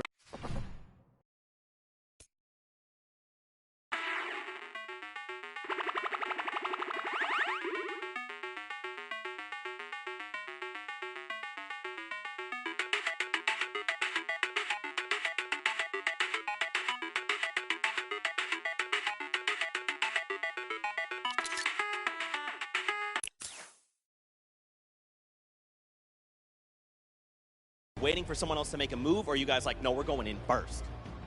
Yeah, we're trying to, really pressure Ninja's team. We're trying to put pressure on that green point. And, yeah, we were able to control it over them. They ended up wussing off over to the center. And, yeah, we were able to play our game and play what we wanted. Awesome. All right, final question. What do you want to say to all the fans that are here watching, cheering you guys on, and from home? I don't know, it's just incredible. I'm happy that so many people are here. I don't know, just enjoying the show. It's amazing, honestly. Well, congratulations, guys. Now, I believe for now, we're going to send it over to Golden Boy, who is standing by.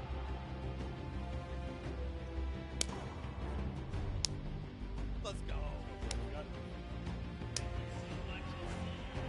Going on there, and now what we're doing right now, hanging out as they walk back over, just brilliantly done there from RTA, Magma, Chappie, Gotaga. The teamwork from them was just on point. You talked about it, all four strong players from Gotaga, and they're happy with the final result, and that puts them immediately into contention because it's cumulative prize point to find out who will take that first silver llama and kind of get a leg up for the rest of the creative final. I actually want to touch on something that, was kind of interesting. He called Ninja's capture point the green point. These guys are like that focused here. He's like, okay, we know who's kind of farming which ones, and they're shutting players down, shutting down their competition so that they can take these sets. Well, that's the next step, right? As soon as you're immediately in there, and that's the big part for Sky Station that I enjoy, is you have the ability to see where the other opponents are in relation to you for score. So if you want to go and try and make somebody's life difficult, you might not be maximizing your points, but you can effectively help your team the most by just denying the other guys and being like, hey, you don't get to play this. And occasionally, if you put enough pressure on them, maybe they default to rotating the other way. Maybe they go somewhere longer. Maybe they have to wait and only pushes forward. All of those are advantages you can get by just putting pressure on another team. And there's so many different layers, and I think when we see the remix for this, it's going to get even more exciting. Yeah, don't forget, guys, here and at home, there's a remix version. We have some nice...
celebration right here.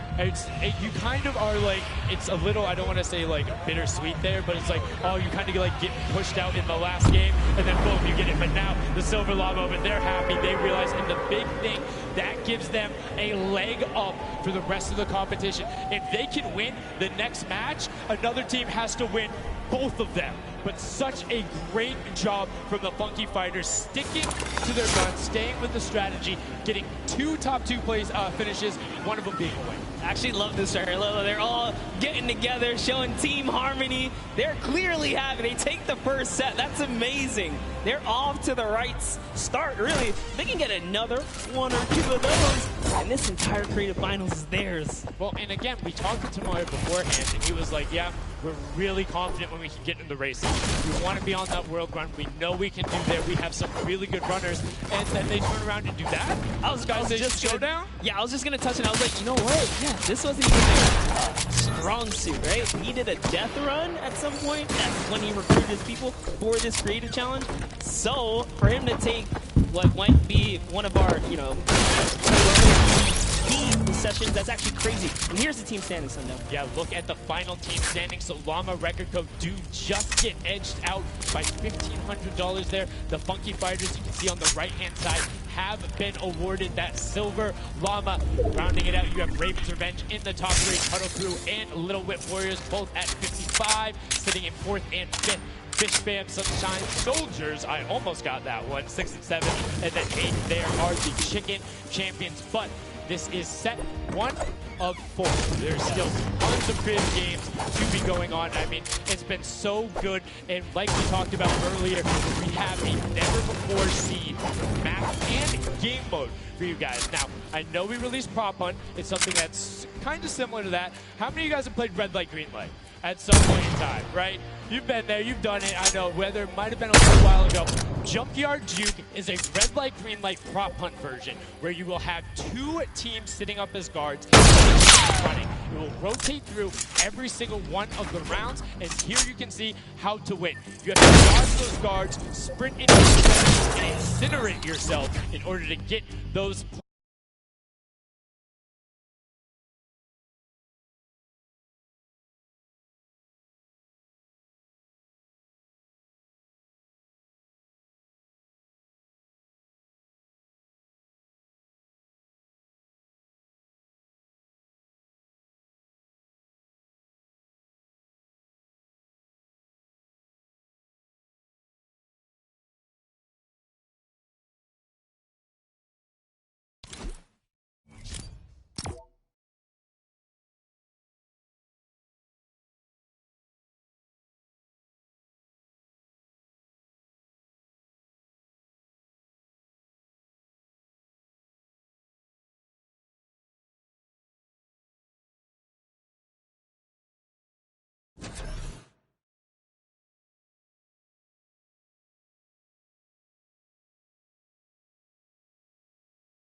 Take their roles over the course of 4 rounds. Each team getting 1 turn as guards. Their objective, to defend the incinerator from the other teams, armed only with revolvers and their keen attention to detail. During each round, teams of props will earn points by reaching the incinerator in the central pit. The bigger the prop, the more points. But be careful. Being bigger means you're easier to spot. To keep themselves from getting eliminated, prop teams need to time their movements very carefully. Every few seconds, the guard teams will be blinded for a short time, and the center point turns green, giving the props a chance to rush for the hills, or rather, the pit. Once a prop reaches the goal, they respawn at their home base to start over, running as many props as they can before the match ends. If a player is eliminated, They also respawn at their home base and need to start the trek all over again. After 4 rounds, each team's points from their prop route will be combined, and the team with the most points wins the game. So keep an eye out for those moving bushes, crates, and gnomes, and enjoy the Junkyard Juke. Thank you so much, Zeke, for that update. That's Junkyard Juke, something that has never before been seen. It looks kind of a little simple, but it's wacky, it's fun. There's a lot of small little minutia that go into it, things you can min-max on, and also there's just a level of ridiculousness that I enjoy so much. Just seeing somebody turn themselves into a literal monster that they weave their way back. The memes come to life here. That's your favorite. Well, you're talking about it. God, that's so weird. Literally. We'll get to see that unfold here as, I gotta say, this is a frustrating game mode. It's very difficult. You guys are gonna see why. It is gonna be tough for some of these guys to bring in those big objects. Who can score the most here? Who can score and how well are you playing defense? How well do you coordinate? Who's watching the right angles? And it's, again, it's gonna be interesting to see. Do they switch up their strategy from game 1 to game 2? Because there's so many different things you can do. But we are about to have the world premiere of Junkyard Juke. We are getting into set number 2. The Funky Fighters have 1 silver llama. Who will get the second? We now are in to set 2, match 1, and right away, you can see Chappa, Gotaga, Magma, and RTA of Raven's Revenge, and then the Little Whip Warriors, Ninja, Taco, Taldak, and FaZe Kaz taking their shots off. Now, fun fact, the screens are there, you can't see, but you can shoot through them. So don't be afraid to take some shots. I mean, we know the trick shotters will. Yeah, some people are already shooting. They figured that part out. It looks like Chappy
are shooters, right, at heart.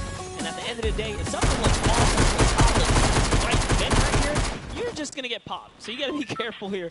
And there it is. Nice job of, kind of hitting the bricks here. And, oh, he hits one of those trap doors. Let's talk about that, Sundown. So you can actually see it. There is the little tiny springs. They punch upward. There's a couple that can be chained into each other. But if you are one of those bigger objects and you get sent up, you are just quite literally sometimes flying garbage. Yeah.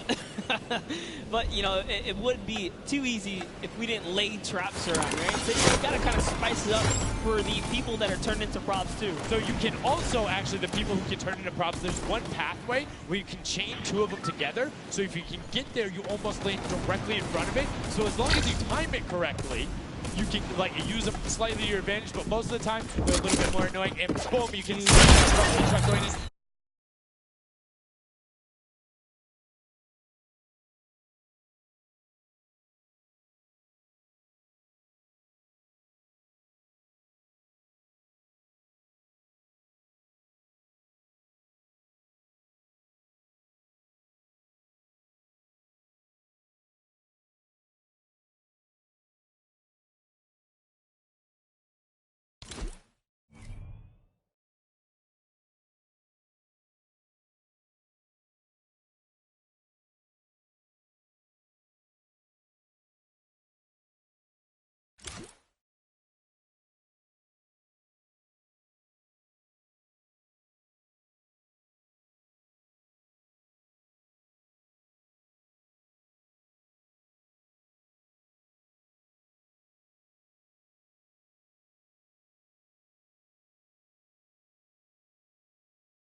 you suggest here, Sundown? I don't want to say suggest, but I had an opportunity to play a decent amount of it. I'm a big fan of kind of adjusting based off of the scoreline. So if you're seeing you're able to consistently keep running 2-point props, get the guaranteed points. If somebody's playing really good defense and you're not getting 10-point props in, you need to pivot away from that strategy.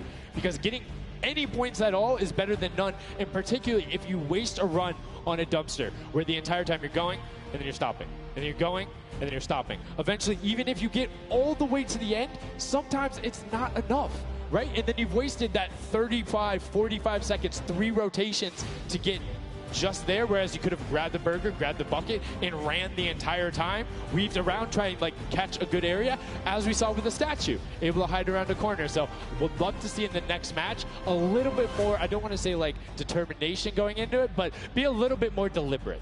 That's right, but let's go on and hear from some of the deliberate actions over with Zeke, down with our winners. What's up, guys? I'm hanging out with the Llama Record Company. They took away the prop hunt 5-point lead. You guys locked it up at the very end. Hannibal, I'm going to start with you. And one person I want to call out specifically is this man right here, Svenos. Very tall, tallest man on the planet. It feels like this guy's a very good pick for your team. And I want to know why him, and then also why you picked these other two. Yeah, I mean, I picked all those guys because this game mode is all about skill.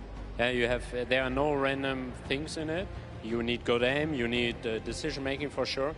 And Svenos, I mean, he's like a Spanner. He really likes Spanner. That's kind of the best city in the world.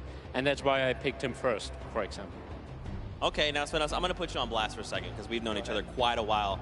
I'd like to believe that your creativity is what allowed you to win. Let's think back to the time where you wore an entire green outfit and you danced and had a galaxy over yourself.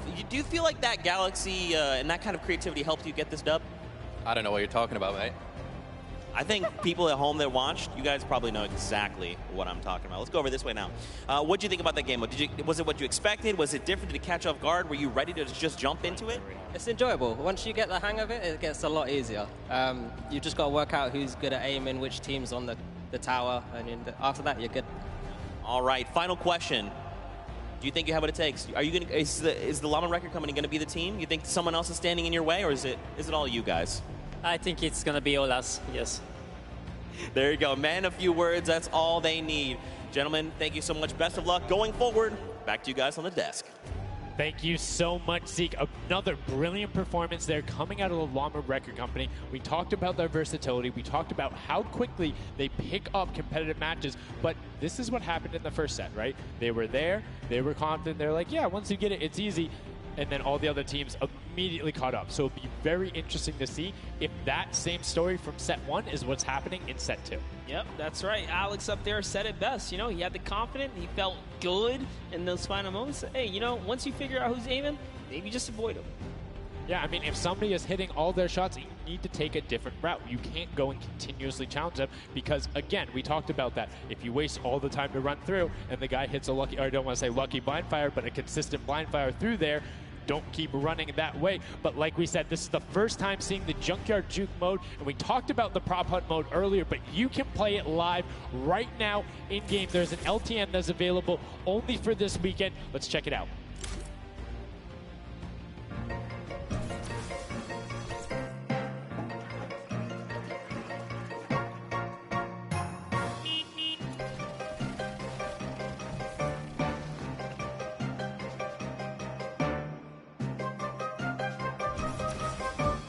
Like we said, you can check that out live in client. It's an LTM that is available only for this weekend. And Monster, have you had a chance to play Prop Hunt? Well, all week long now, I finally really got to experience the Prop Hunt. And before this, I kind of heard you guys talk about it. I was like, is that something I want to try out? But no, it honestly was very fun.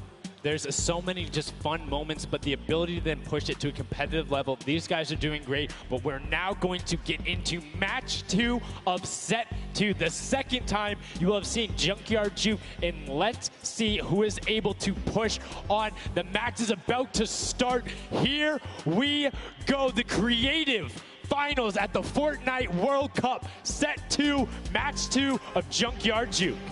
That's right. So in the tower, we have Ninja's team, the Little, Whip, Warriors, Taco, Gaz, Taldoc, we're jumping straight into their POV. So notice Ninja firing right through those blinds. He saw something moving back there. He's trying to pinpoint what was it.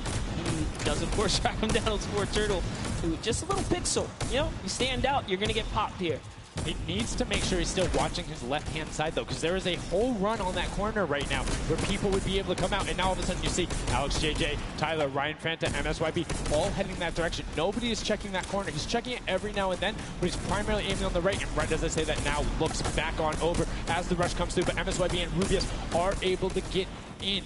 Brilliantly done from them, getting the first points on the board as the Funky Fighters again are able to pull out to a decent lead. What do you think? Would you rather be up in the guard tower first and kind of get that out the way? Or would you prefer to kind of jump in as a prop and get your points first?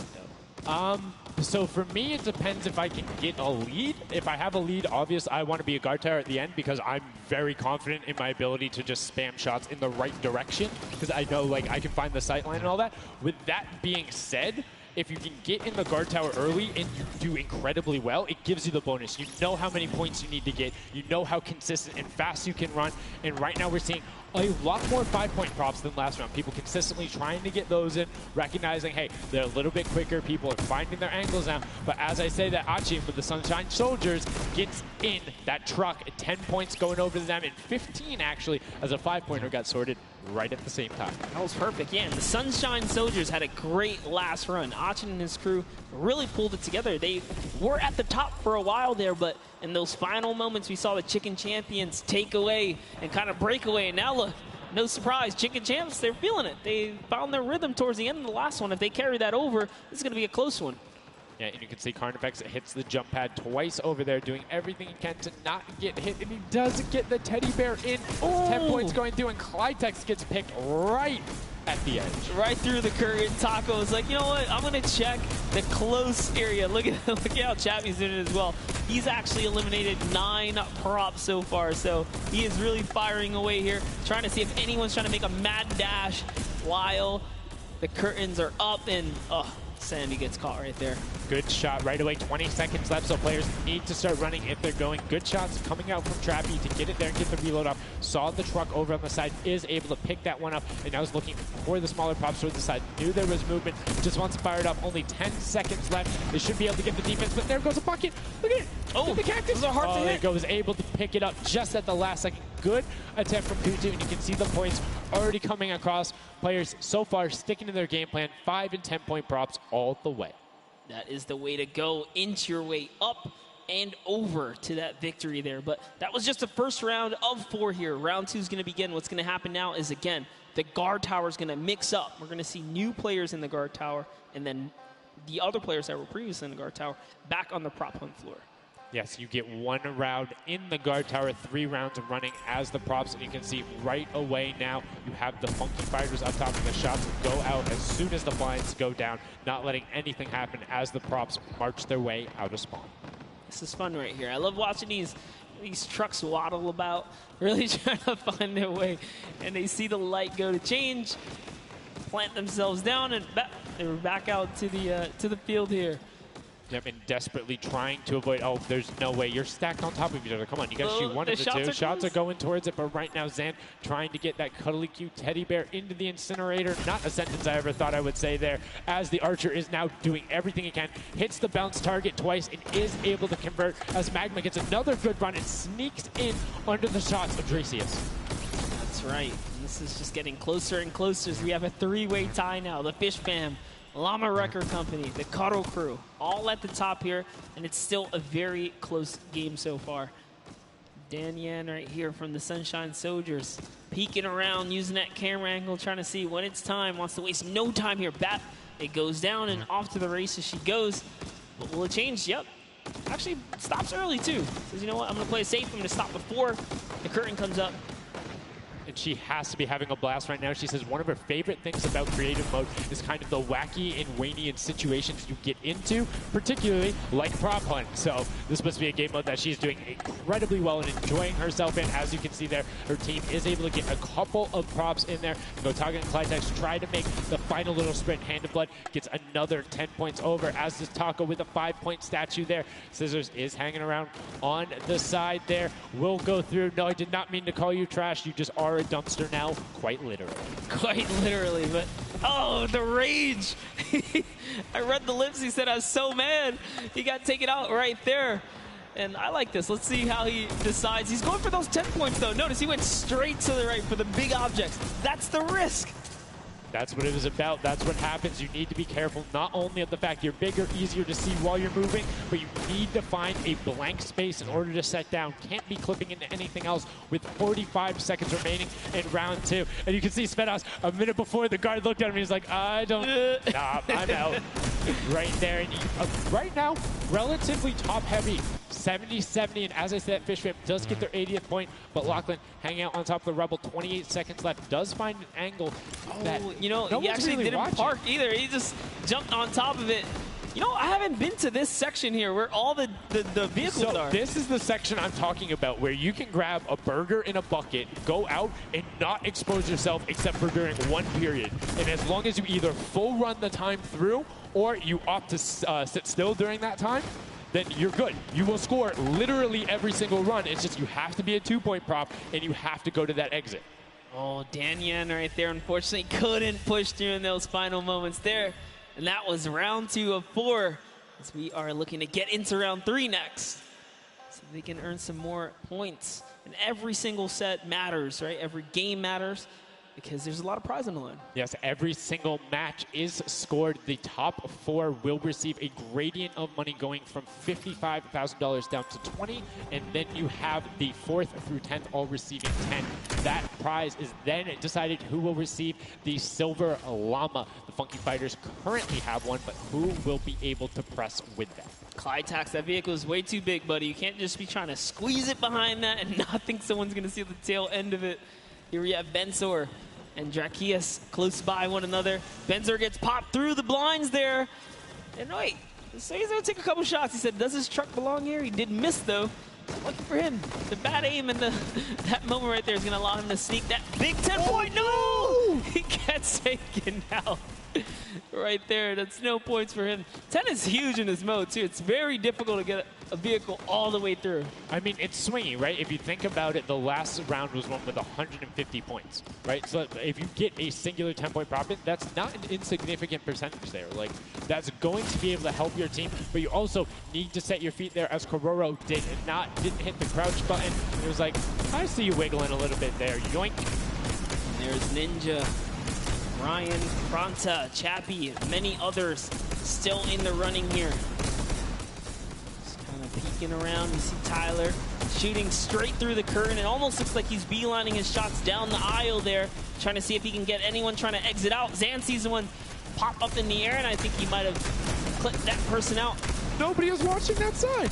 Oh, Fish Fam needs to communicate better right now. Nobody was covering that other side, and we saw 2 teams able to get a decent run out. But right now, Llama Record Company still holding the lead, sitting at 100 points. But don't forget, Fish Fam are up on top right now, are the guards, which means they're not scoring points.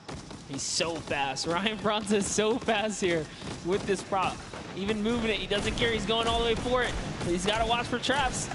See the fear? He's like, you know what? I'm not even going to risk it. I'm going to wait here and get the secure point. So one important thing to notice, too, is Ryan is taking paths consistently that take him to the corner of the guard tower, because the corner provides you with a little bit of natural cover, and it breaks that sight line up. If you're only staring out in one direction, it's super easy to be like, no, that car was not there. I know it wasn't. If you're flipping back and forth across that corner piece, it just breaks up your field of view a little bit more, and it's that much harder to try and figure out what's actually going to hit.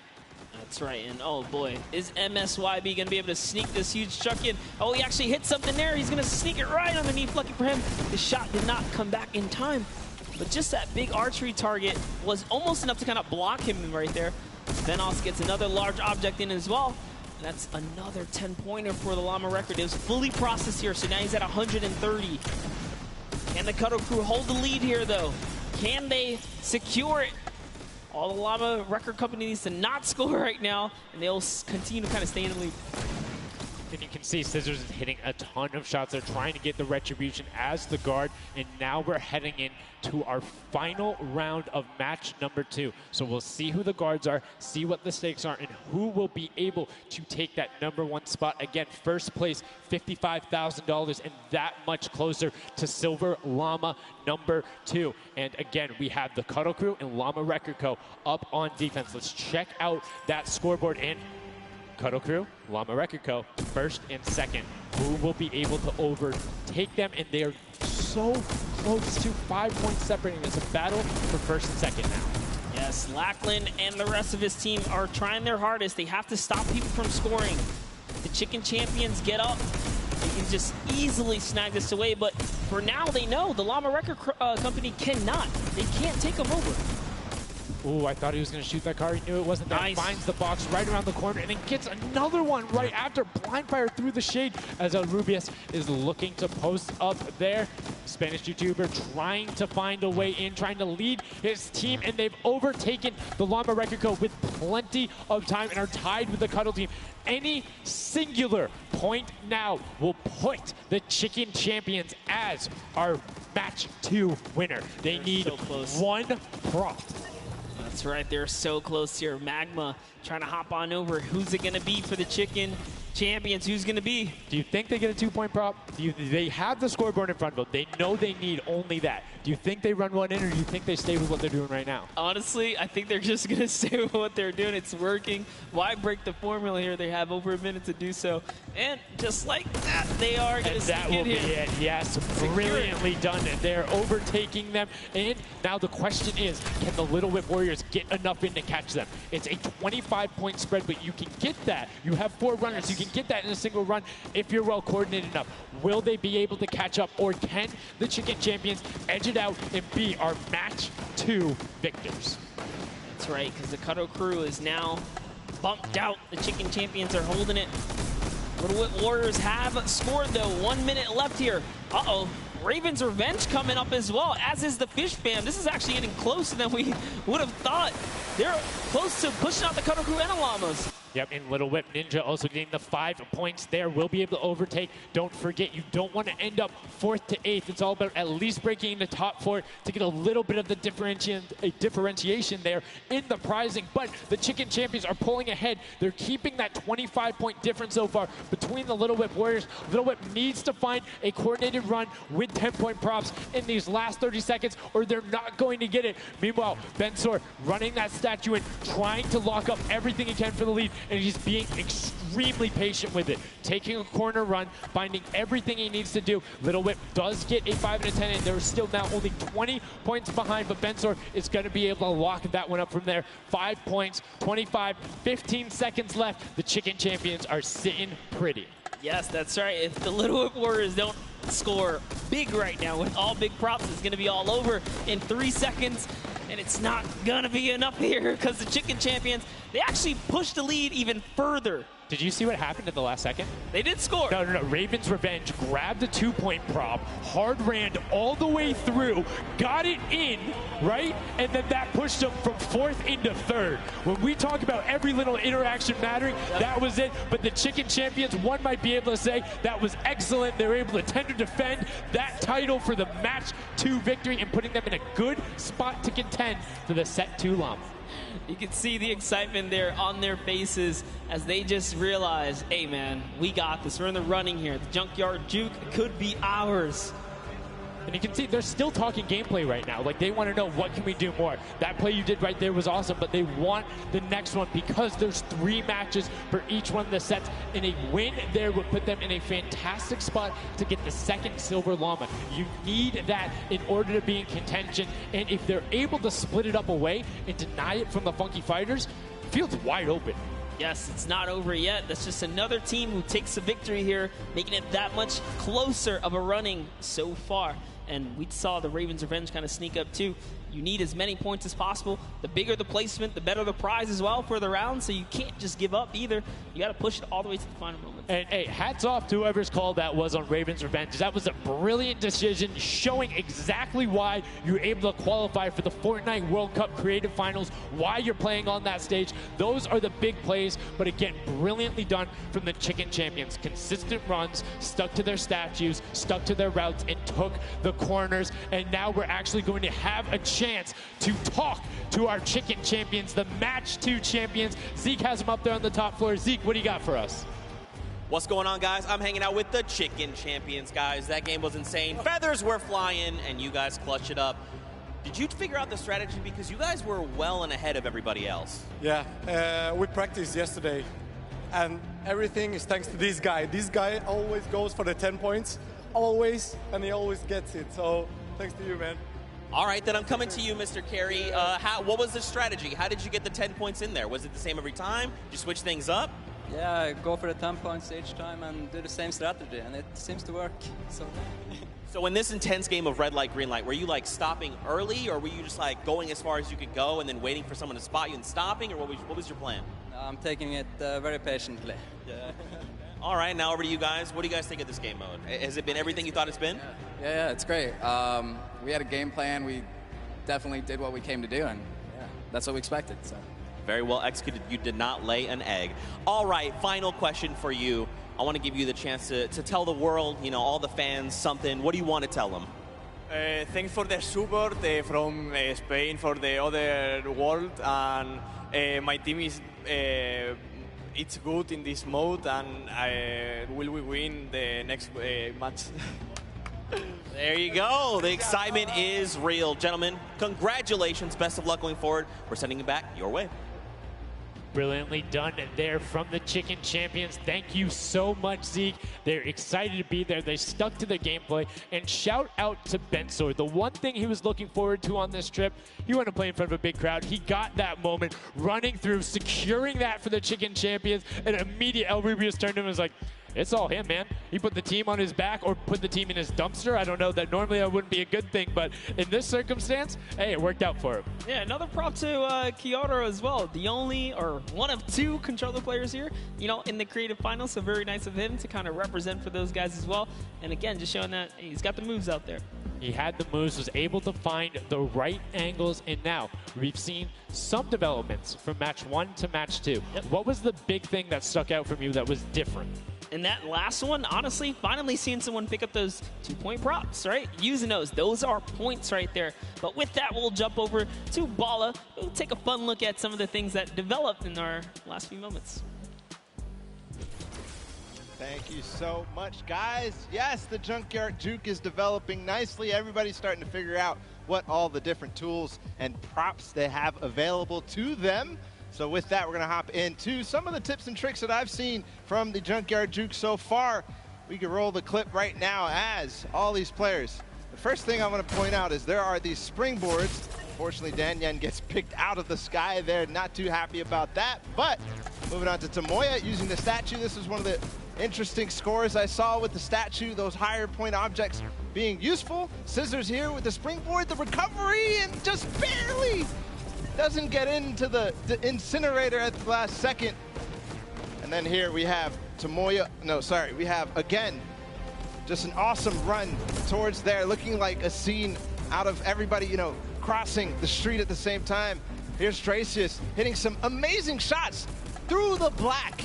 And then he just continues shooting, just hoping that he can get a shot. This is the other team, the Cuddle Crew, doing the same thing, but then also synchronizing, making sure they have coverage on all angles. Finally, Tomoya made some amazing calls. We'll listen to them in a second, but this is what he did. Always timing it perfectly so that he can get in and make sure that his teammates also go at the same time and make it into that incinerator. So we're gonna head and listen to what those communications were like from Tomoya and team. In this one, they made sure the countdown was perfect. 2, 3, 4, 10. I got 10. I got 10. We are both. We are both. Yeah, Go. 1, 2, 3, 4, 5. Stop. Oh, they kill me. If they don't kill me, I score 10. Don't 1, 2, Okay, I got 5, I got 5. I got 10. No! He kicked me! Oh. We are strong team. Yeah. I scored 0 in the second round, that's the problem. I scored 0 in the first one, so. Like, we are all close points. There you go. The Funky Fighters, you know they won the first Silver Llama. We're going to see if they can win the next one. We've got one more match here on Junkyard Juke to go, and we'll see who will come out on top with the Silver Llama from this. Guys, back to you. Thank you so much, Bala, for that great breakdown. Listening in the comms, that's one thing I hadn't considered. I always just kind of like, yeah, it's going to come up now. But these guys all on comms talking, have one guy counted out. That guy's just like a metronome. Make sure he has it on the dot every single time. Brilliantly done from them. But will they be able to take back that top spot? We've seen them do it. If they can grab that Silver Llama, they'll be in such a good spot. But right now, they aren't seeing the same success they saw before. Yeah, you want to get the Silver Llama, but to get there, you got to make a new strategy. I think that right there, there was a lot of information in that bit right there. You kind of noticed the team synergy, and he said something very important in his interview there. Talked about being patient. You really have to be patient. You can't let the frustration get to you. You saw Scissors very expressive on the cam. Just, it's hard to get the pointer, and that's what I talked about before this whole thing started. I said, trust me, this is a lot harder than you guys think. You might just, oh yeah, I'll turn it to something and run it through. Nah, man, you're gonna get shut down. But I mean, it's just like, if you think about it, it's the mental aspect that really comes with it. If you're able to frustrate somebody else, then they're that much more off their game. And these guys are all great at that, coming through from some of the Death Run qualifiers. It makes it that much harder. But thank you guys so much for joining us here. And again, don't forget, there is a fantastic, awesome event-specific merch starting here right now, today on the 26th. You can also get it on retailrow.com. Make sure you celebrate the event. Remember it, grab some from your friends, your brothers, your family, people who couldn't be here, and celebrate the first ever Fortnite World Cup. Yeah, you saw some of your favorite pros and competitors here rocking that new swag. Definitely loving it. All types of collaborations going on here. I love it when Fortnite releases new gear, It's kind of allows me to always spice it up. I'm always a fan of anything Fortnite swag. That's pretty much like 98% of my wardrobe at this point. I mean, love the logos, love the bright colors, but enough from us. Match 3, set number 2, the final one on the original version of Junkyard Juke before we see the remix later on. Are you guys ready? That's right. And let's begin. The first round is on their way. Match number 3, set number 2. Who will be able to incinerate the props the most? Who will push out to the lead? And can anybody upset the Funky Fighters who took that first llama? You need to make sure they don't get this one here. And basically, everybody wants first place. Yep, and you can see there, Taldeck did land a shot straight through the curtain. Very nicely done. Another kind of lane, right? You want to look at your lane, see which lane is available to you that's easy to maneuver the objects you want to bring through. Clivetex, for example, here is using a bear. There are no bears in this section, but he says, you know what? It's all good. I can sneak this around. So the big thing with the bear, though, that you don't really consider is the coloring of the background. You're in the junkyard. You're a little bit in one of those desert biome situations. There's a lot of kind of muddle browns and oranges around there. It makes it that much harder to stick out. However, if you if you're grabbing the snowman, you're just really flexing on everyone. It's like, yeah, I'm a snowman. I'm a snowman in the desert, and I'm going to score on you. That's pretty hilarious because, we haven't seen anyone pull out the weird objects in the back end for good reason. There are a couple other fun ones back there. If we get a pan around later, you'll probably notice a big old snowman or something like that. But with all this money on the line, there's no way anyone has time to play around like that. You can't play around because every single one of those runs matters. And right now we see Sunshine Soldiers swapping over. They've already put in 2 2-point props, so you need to be slightly more efficient on those runs, but good job getting on the board and consistently. And as we say that 5-pointer goes in, boom, they're ahead of the Funky Fresh, who have had a singular 10-point run. So trying to get every possible point. It's all about min-maxing efficiency. Honestly, the Little Warriors are doing a great job at defending here. They all have a ton of eliminations. Taldeck at 6, Taco at 5, Kaz and Ninja both tied at 7. That is pretty good. They're shutting down all of their lanes. These guys are not here to play. Remember, as you're a guard, you don't accumulate any points, so it's good. They're knocking this out the way, and they're doing a great job defending. keeping them out, making sure you find the right lane angles, and also sometimes just putting shots out in the right spot. You just need to be able to consistently deny as much as possible. And Taldog, that was sick! I was like, are you behind that? Yep, what's that? Didn't see that there before, didn't see that either. Taldog doing a good job so far, spotting things through the curtain. Let's see if he can find another here with a random shot. Oh, something landed. That's why you don't want to hit those spring traps there.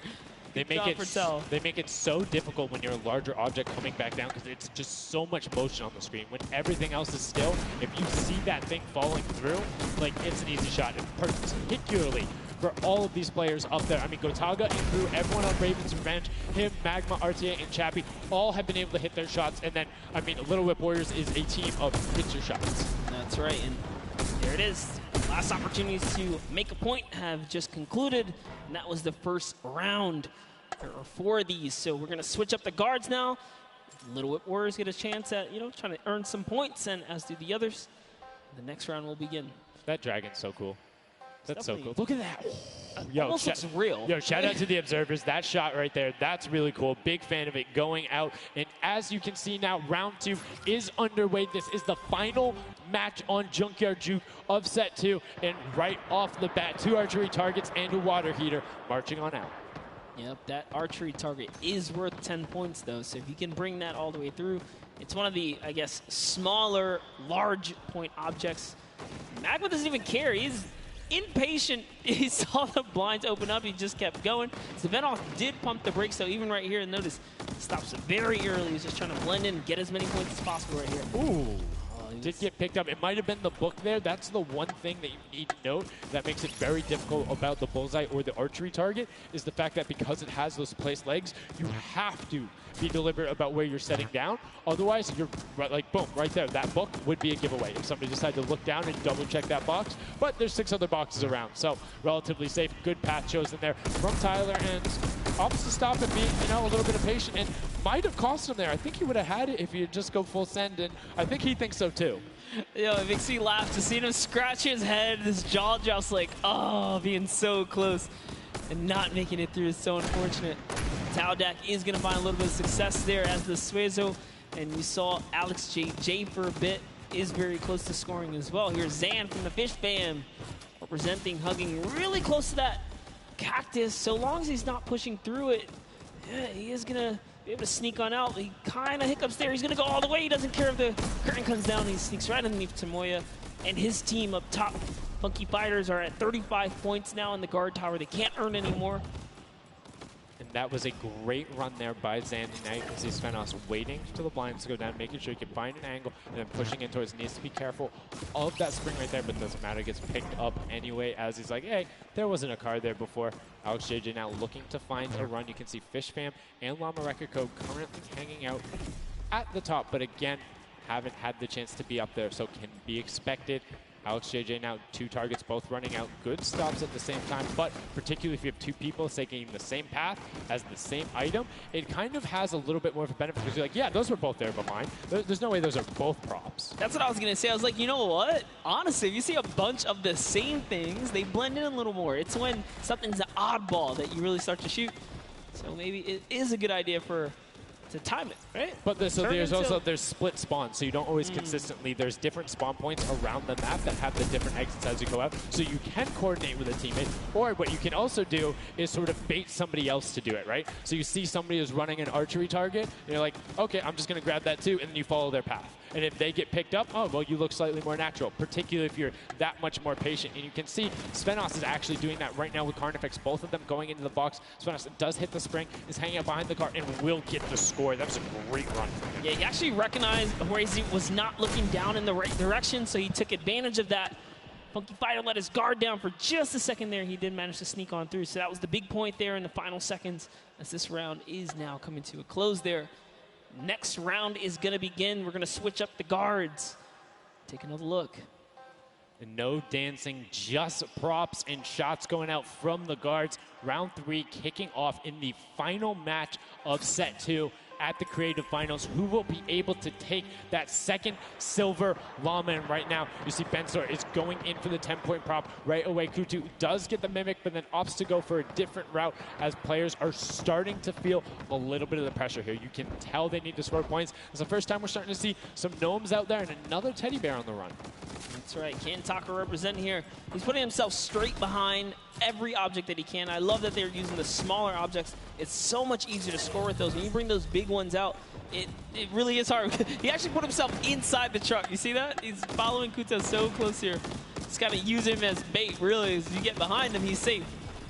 Yep, because they don't think they're going to fire twice in there. That's the benefit of it. But right away, you see Kaz, Taco, Chappie. Great little run there from the Little Whip Warriors. That's going to push them back into contention. There's 65 points currently, but a dumpster going in from Hand of Blood. There's another 10 points for Llama Record, though, pushing them up to 90. And they were the winners of that first match. So if they can hold on, they know they'll be the guards in the final round. They need to build up as much of a lead as possible here.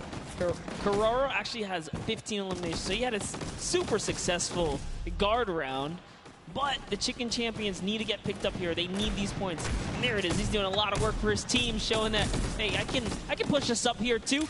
Just gonna go ahead and take that 5-pointer, throw him right over the fish fam now, and they're in the top 3 running. That was a great run from him. Corner peeked the entire time, made sure nobody was looking for him. Like, he was barely threatened, but right now, Bensor coming through. The Chicken Champions, can they overtake in the last minute? That's 10 more points. That is going to go through for them, and it starts pushing up. Llama Record needs to get in some runs. The Chicken Champions will not be on the defense with them for the last one, so they're pushing it through. Right now, it is the Sunshine Soldiers and the Fish Fam up there, so they're doing their best to delay everyone. X-Sandy gets picked off by Tyler, and now Carnifex is chilling in the back on that rusted out car. Hand of Blood just barely avoids the shot. Oh, saw the hitbox going through there. The Tracers finding a way through the window, but not enough as Dracius gets in. 2 more 10-point props also going over, and we're seeing, I think, a little bit closer of a score here, minus the fact that the Chicken Champions haven't shot yet. Yeah, this is pretty rough. Neither have the Llama Company. The Llamas have not shot, went into the guard tower at all. You can tell because when we go to their POVs, they don't have any elims, so they have not taken a run yet. Yes, excuse me, I misspoke there, meaning the Chicken Champions had already shot. Oh, the fact that they're already up so to the second. They're doing great. Llama needs to press on it. The only team who really has a definitive lead right now is the Chicken Champions. Effectively, they're up 30 points on the rest of the field because Cuddle Team and Llama Record Code both have to shoot next round. Oh boy, so if they can't secure a big lead here in the last couple of seconds, if something can't get processed, oh, the poor Burger at the very end. Burger did not get processed. We like it, never frozen there. Brilliantly done. Doesn't find it. Great work from coming out, and Carnifex doing a great job. Round 4 will begin. It's going to be the last match, and we're going to see what the line is going to be.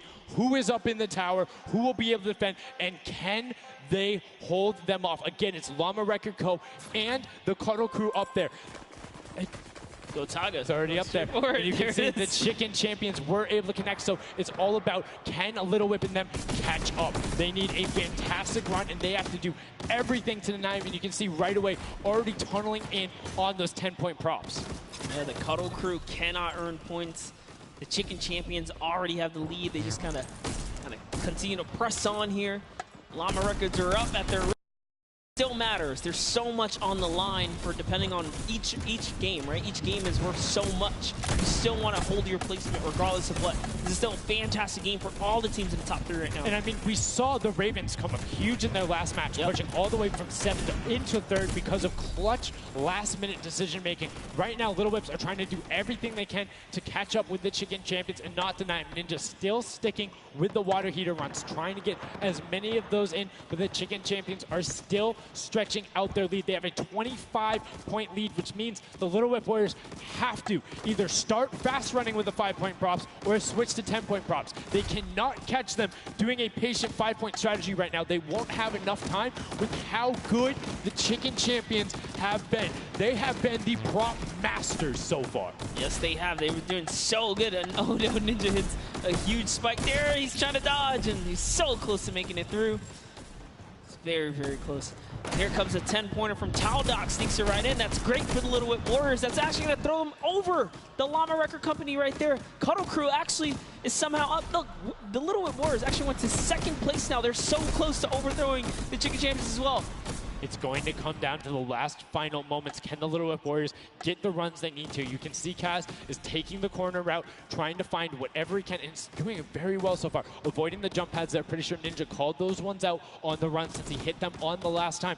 You can see they're only 20 points down. They're all on 5-point props right now. They will be able to do it, but all of a sudden, Fish Fam is right there as well. They're only 25 points out. Here comes a rotation of prop. 5 points will be coming across for the Little Whips. Fish Fam also getting it, but Cuddle Crew does finally get pushed up there.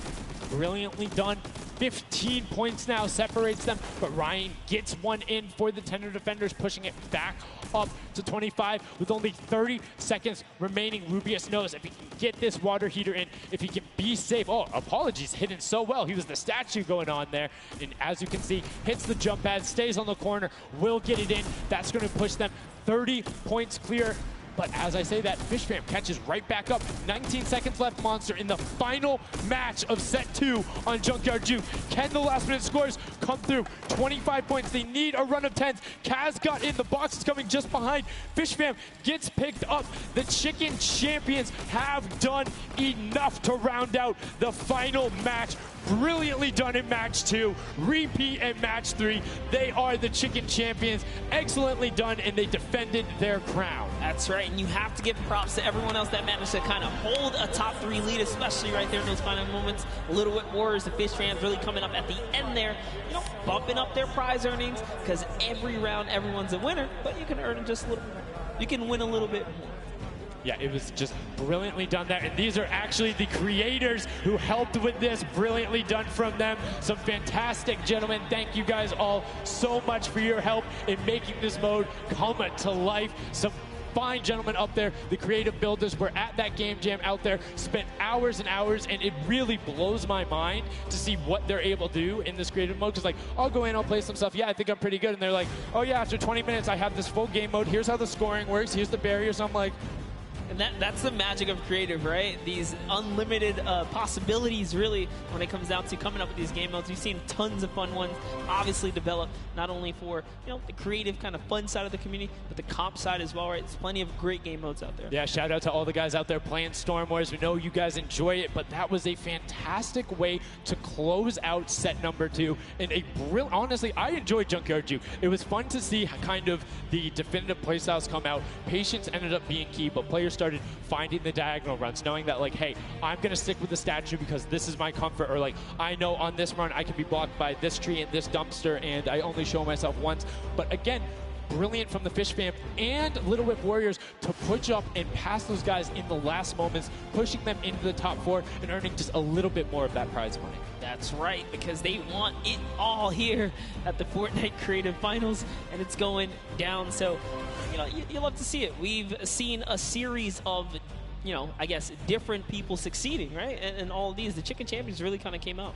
Well, that's what, again, I love about all of this and about creative. There's so many different skills that Fortnite isn't all about one individual thing. You see these guys, and what they're doing is incredibly well. Able to execute the game plan, talk with their teammates, come up with something new, and the Chicken Champions elevated. They were clearly better than the rest at Junkyard Juke, but the question is, will that continue when we get into the Golden Games? Right now, we're going to get a chance to speak with the Chicken Champions, who's up top with Pooks. Pooks, what do you got for us?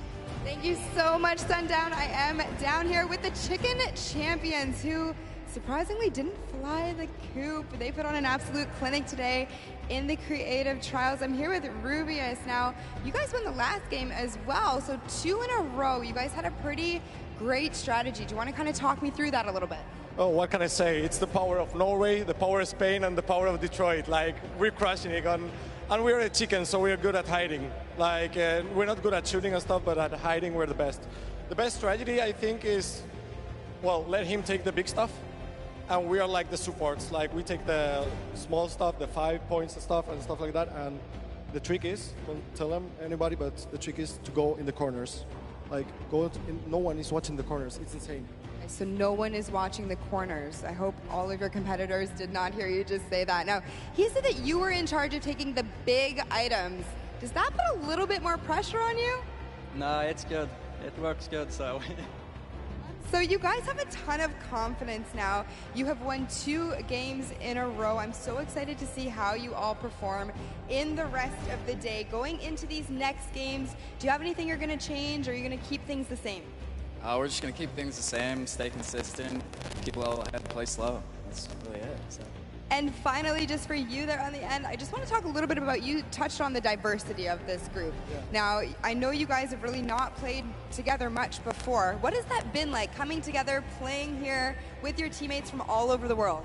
It's amazing. I share these moments with my team, and the next mode, it's amazing. And bueno, this parkour, I think my team is very good in parkour, and I win. We win. You guys are so confident. I love it. Hopefully that carries on into your next games. Congratulations again, guys. Thank you so much. Sundown, back to you. Can I send some love to Twitch chat? Oh, Let's go. Twitch chat. Twitch chat. There we go. No. It's everywhere, man. Thanks for the plug out there, El Rubius. Fantastically well done. Love to everyone all over, no matter where you're watching, whether it's Fortnite.com/watch, on Twitch, on YouTube, in client, you're loading up all that stuff. Thank you guys so much for all of this, it being here. Set 2 is done. It's wrapped up. But, I mean, we saw a big shift in the gameplay. We saw a lot of different changes going on, and it's going to be interesting to see what ends up converting into the golden games when we see a little bit of a remix on it. Not going to spoil any surprises. I know, it's fine, but I'm just curious to see who is able to then take their gameplay and enact it when you get to think on it, because you get to then process and be like, okay, we were this close. We were right there. If we had maybe like a little bit more aggressive, or like maybe if we were a little bit better on defending, or maybe one person picked a different lane, the result could have been different. And these guys have been so good at adapting to the circumstances that I have no doubt that the Chicken Champions aren't just going to comfortably sit on top. Yeah, not only that, they gave away some strategies, so we'll see if Bala outside can, kind of break that down and see if he can give us a little more insight on everything. Thank you so much, guys. The action is heating up. It's also heating up outside. Trying to cool off a little bit here at the Fan Festival, but awesome games of Junkyard Juke, and Chicken Champion seems to be racing away with this one. We're going to take a look at some of the moments from that last game and how they won.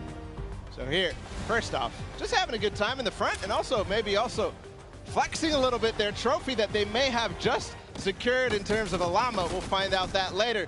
But their strategy the entire time, they said it before in the last game, they're just trying to go for the high points. They're just trying to score these, at least getting not those 2 points that Monster was advocating for, but go for the statues, go for the boilers, all those things that net you tons of points, and that's how they came out to a lead. Here it is again, them just cheering on. We have the reactions from the Chicken Champions on their win as well. Nice trophy lifts. Maybe they'll be doing that later on here. The statue using that to get above the opponent's vision, their field of view, so that they can't see, they can't hit their shots, and the reactions of the win. Just bliss as they win their second game there on Junkyard Juke. Absolutely amazing stuff, guys. I can't wait to see who's going to earn that and who's going to continue on towards their path to the Creative World Cup champions.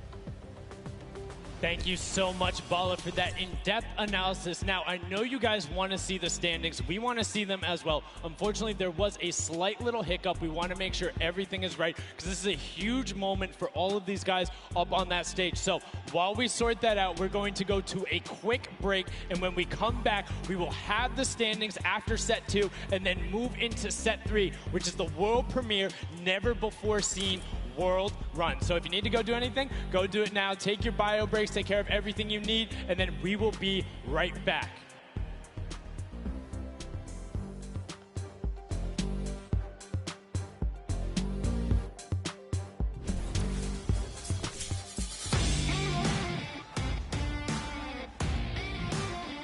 Hey, my name's Magma, and today I'm in New York because I qualified for week 4 of the creative trials for Godiga's map. I'm really looking forward to showing my skill set off and meeting all the players and showing everyone what I can do here. When it was first announced that there was going to be Creative Trials, I was really looking forward to it because it was all I did pretty much 24/7. I looked at it as an opportunity. I find after playing Battle Royale, when Creative first came out and Scissors released his first Death Run, I just instantly sort of, took a liking to it and I enjoyed playing it. And I guess from there afterwards, when I found there was money involved with doing death runs and stuff, that sort of caught me and caught my attention and I started playing more. So with my team, my captain is Godiga.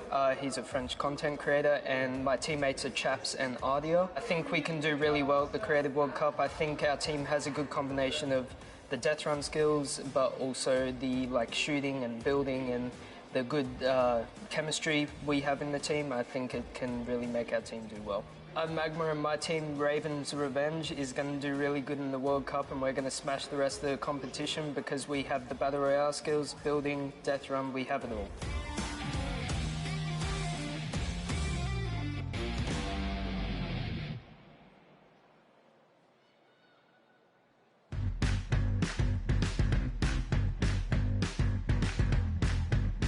I am here in the production pit. I am in engineering row right now. I am joined by my friend Peyton, and he does the robotics. Let's talk a little bit about that. What do you do specifically here?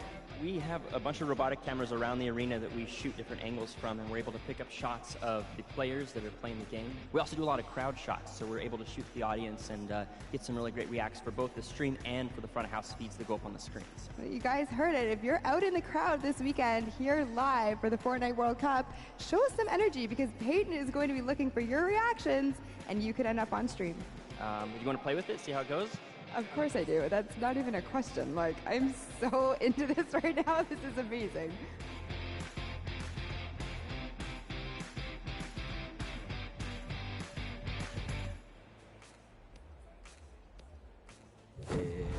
I'm Scarlett. I've come from Japan. I'm happy and excited to be playing with so many players that I've seen on the internet. My favorite place to drop is Fatal Fields. If I win the Fortnite World Cup, first I want to buy a house, and then I'm going to eat a lot of food.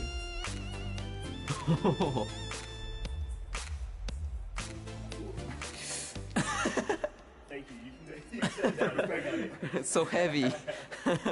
World Cup Ponsen. I'm definitely going to win the Fortnite World Cup, so keep cheering for me.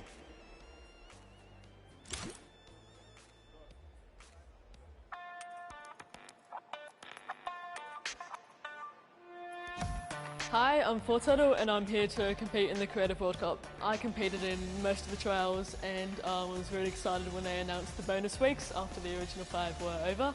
And I competed in the J-Duth 100 level map and I had to speedrun 100 levels as quickly as I could.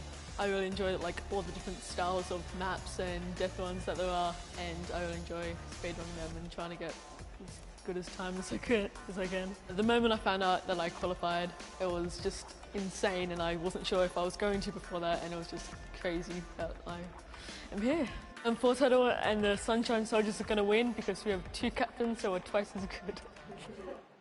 What is going on? We're getting some good practice here for the Fortnite World Cup Creative Finals happening very, very soon. A lot of first thoughts, first looks at the Sky Station Showdown, which is an incredible map. It was a great map. I mean, it mixes a huge new element into the game. You know, you got to protect the person with a sword, capture the objective, but my team, great teamwork, and, we kind of pulled through at the end there. It was awesome. 1,000%. So being able to kind of get your hands on the map, before, obviously, the big moment. Practicing, it's nice. It's huge. It's huge. And so, like you said a second ago, this is a brand new way of viewing Fortnite and playing Fortnite, which is incredible. Exactly. It's super exciting to see what people come up with and then also turning it into a competitive aspect and put it in the game and make this tournament so. It's amazing. So any general kind of thoughts, concerns maybe about strategy? I don't know. I think we won, so we know the strategy. All right, listen, this is practice still. We've got the big moment coming up very soon, but do you want to shout out your team real quick? Yeah, no, we've got some speedrunners in our midst, actually. We've got Tyler, we've got Zand, and Suzu. They are all speedrunners of death runs. And as you know, later in the Creative Cup, there's going to be a death run involved level, so we're going to take that one home too. Inspired by the creative man, Scissors himself has made many a streamer, many a content creator very angry with a death run, myself included. Great job with the practice round. We'll see you very soon. I'm excited. Thank you. Ladies and gentlemen, welcome back to the Fortnite World Cup Finals. We are here in day number 1 where the creative finals are going down. The stadium is jam-packed with fans from around the world who have traveled here not only to watch us crown World Cup Creative Finals champions, but also solo and duo champions as well. I'm Zeke, this guy right here is Bala, and we're getting ready to hop back into all of the action. Now, I think, we've seen a little bit of the first 2 game modes. We got to see a little bit of the Sky Station Showdown. We got to see a little bit of that Junkyard Juke, but there's actually something that Sundown teased, and that is the World Run. Yep. The World Run coming up next. It is an awesome, it's something that I think a lot of these players are used to. Yeah. And I think they'll be very, very comfortable here. We'll have to see whether the challenge of the obstacle course will be, anything that these guys can balk at, or if they're going to be able to just cruise through it. We'll see. It's going to be fun, though. Well, it's going to be really interesting, right? A lot of these players are very familiar with death runs, and it's very, mechanical, right? Yep. If you know how to execute, you can get through these obstacles, but you have to kind of get your eyes on them first, figure out how they work, and then make it through. So I think it's going to be very interesting, very fun for everyone here, and all the players as well. I'm hoping to see someone make it to the end. I don't know that anyone will, though. We'll see. 30 coins, and from what we've seen in practice between us and other people, it's very difficult, so we'll see. We'll hop into the overview and stuff like that later, but just to give some examples of the things that there are, there's the trap, trying to trigger them, making sure you move. Impulse grenades are in play in this. There's some lava, all sorts of treacherous things you have to get across in this World Run. A lot of Neo jumps as well. And again, massive shout out to the 17 content creators that helped put these maps together. Mad props to you. Their hard work is being shown here on the stage. And these guys are at home, here, of course, playing it as well. In case, you guys forgot, I'm Zeke. This guy right here is Bala. We're getting ready to jump into these next few matches. We'll get you guys up to speed with all the format and all those things. You kind of tease it, but we'll get there in just a moment. And very quickly, the Chicken Champions were actually the winners for set number 2, Junkyard Juke. Let's take a look at them right now. They were overall victorious of that last set, and there you go. The Tender Defender is there in person to congratulate them, Bala. Rubius and his team, they worked hard for it, and they are the victors. Yeah, and warming up for the next run, but they know now they earned the Silver Llama for that set, so it's 1-1. Woo! Chicken Champions are earning their Silver Llama right now. They're surprised because they were getting ready, but here it is. Rubius is like, wait, do I actually get that? Is that actually mine? Yes, it is. Yes, it is.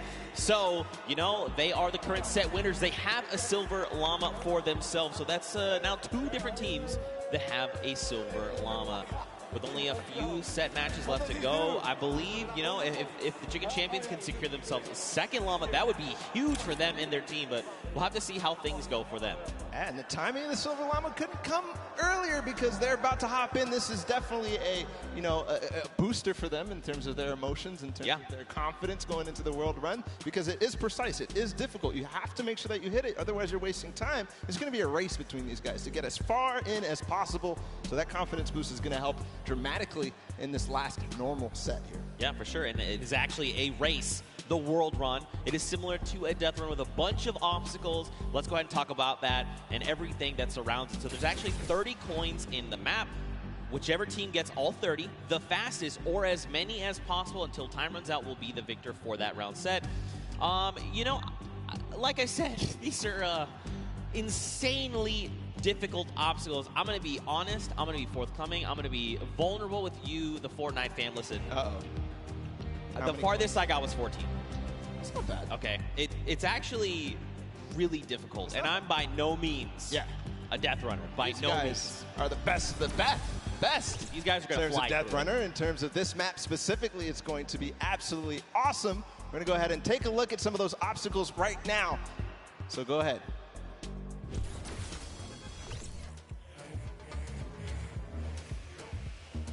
We're going around the world in this new creative team, Death Run. In this challenging new creative game, 8 teams of 4, led by some of your favorite content creators from around the world, will compete to collect all the coins in their lane faster than everyone else. The first team to collect all coins in their lane wins. If they don't finish, the number of coins they collect will determine their placement. If a player is eliminated, they'll respawn at their most recent checkpoint. Any team member can grab a coin for their team, so players will have to work strategically to gather all of the coins before the 10-minute timer runs out. It might sound simple, but it ain't easy. Players have no mats and limited items they can pick up along the way. Each team will have to use teamwork, communication, smarts, and speed to make it to the top of the leaderboard and take home their piece of the $3 million creative prize pool. Ready, set, run!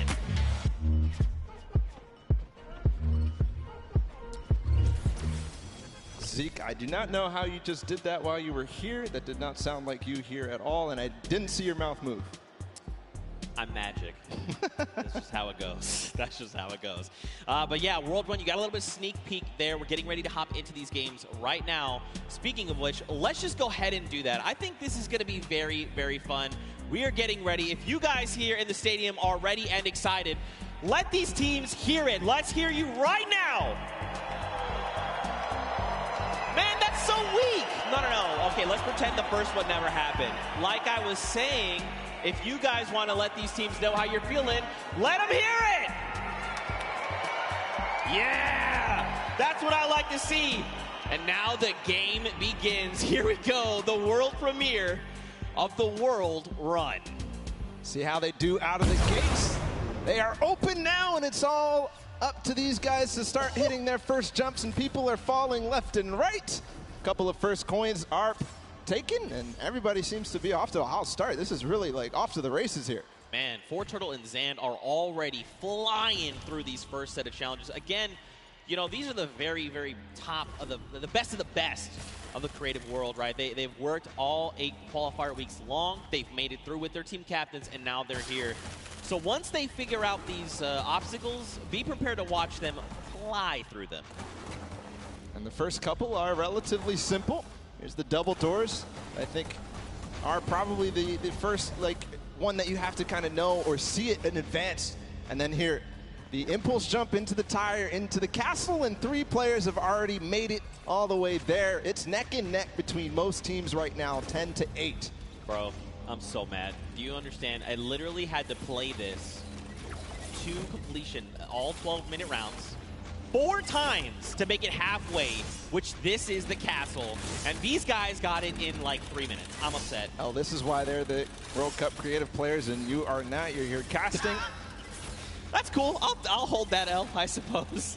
I'll hold that for sure. So there's a few challenges here in the castle here, Bala. But as you saw there, Karora actually took a little peek at it. There's these little bumpers, and that'll actually send you upward into the next, basically, tier. So the most optimal strategy here is actually to leave two of your teammates behind, send 2 up to try and gather more coins faster. Because otherwise, you're just going to dedicate too much time, and you really want to maximize your time in this World Run. And there's definitely a couple coins that you want to get as fast as possible through here. They're trying to get the half slides through with the chiller traps. Right now, nobody seems to have figured it out just yet, at least in the view that we're watching. But meanwhile, the Fish Fam and the Sunshine Soldiers are up to 13 now, but still neck and neck. I believe all teams are now inside of the castle, and we call this basically the first kind of tier of the difficulty for these obstacles. As they move up and go past this, they will become progressively harder. Yeah. And again, this is the first time these creative players, qualifiers, have seen the World Run. They've never seen it before. They have just, you know, they are mad. Their skills are insane. And look at this. Taldeck's already up on the next tier. So he's probably telling his teammates, all right, look, up here, I just use this bumper. What do I have to do? So he's already trying to figure it out. I like it. That's not me. The moment I hit that pad, I was like, I guess I just keep moving forward, and I kept running. I love this experimentation. He's actually also communicating back to his teammate at the same time, because he went over that bumper and he's looking, do I have an opportunity to go back here, or is this it? Do I have to go forward, just like you were alluding to before? And now he decides, okay, he tells exactly what's going on to his teammates, Ninja, Kaz, and company, and they move forward. Alex JJ, though, is off to really the races. He's way ahead of everybody else, I think. But no, there's a Raven's Revenge. No, it's Svenos. It's his teammate. They're moving. Yeah. They are moving. So what's tricky about that last jump there is those little directional pads will give you forward momentum, but in jumping you lose some of it. So you actually have to make it in a straight run. There you have to trigger the trap, get the impulse to make that precise jump, land on the other side, trigger the trap in one fail swoop while also taking a step back to keep yourself safe. Now there is a little few secret ways to kind of trigger certain traps or get around certain obstacles. We'll have to see if these players discover them. But like you said, man, Svenos is oh my goodness, destroying the game right now. Just unbelievable. And this isn't even a team that qualified from a death run or elimination run or even a speed run. They qualified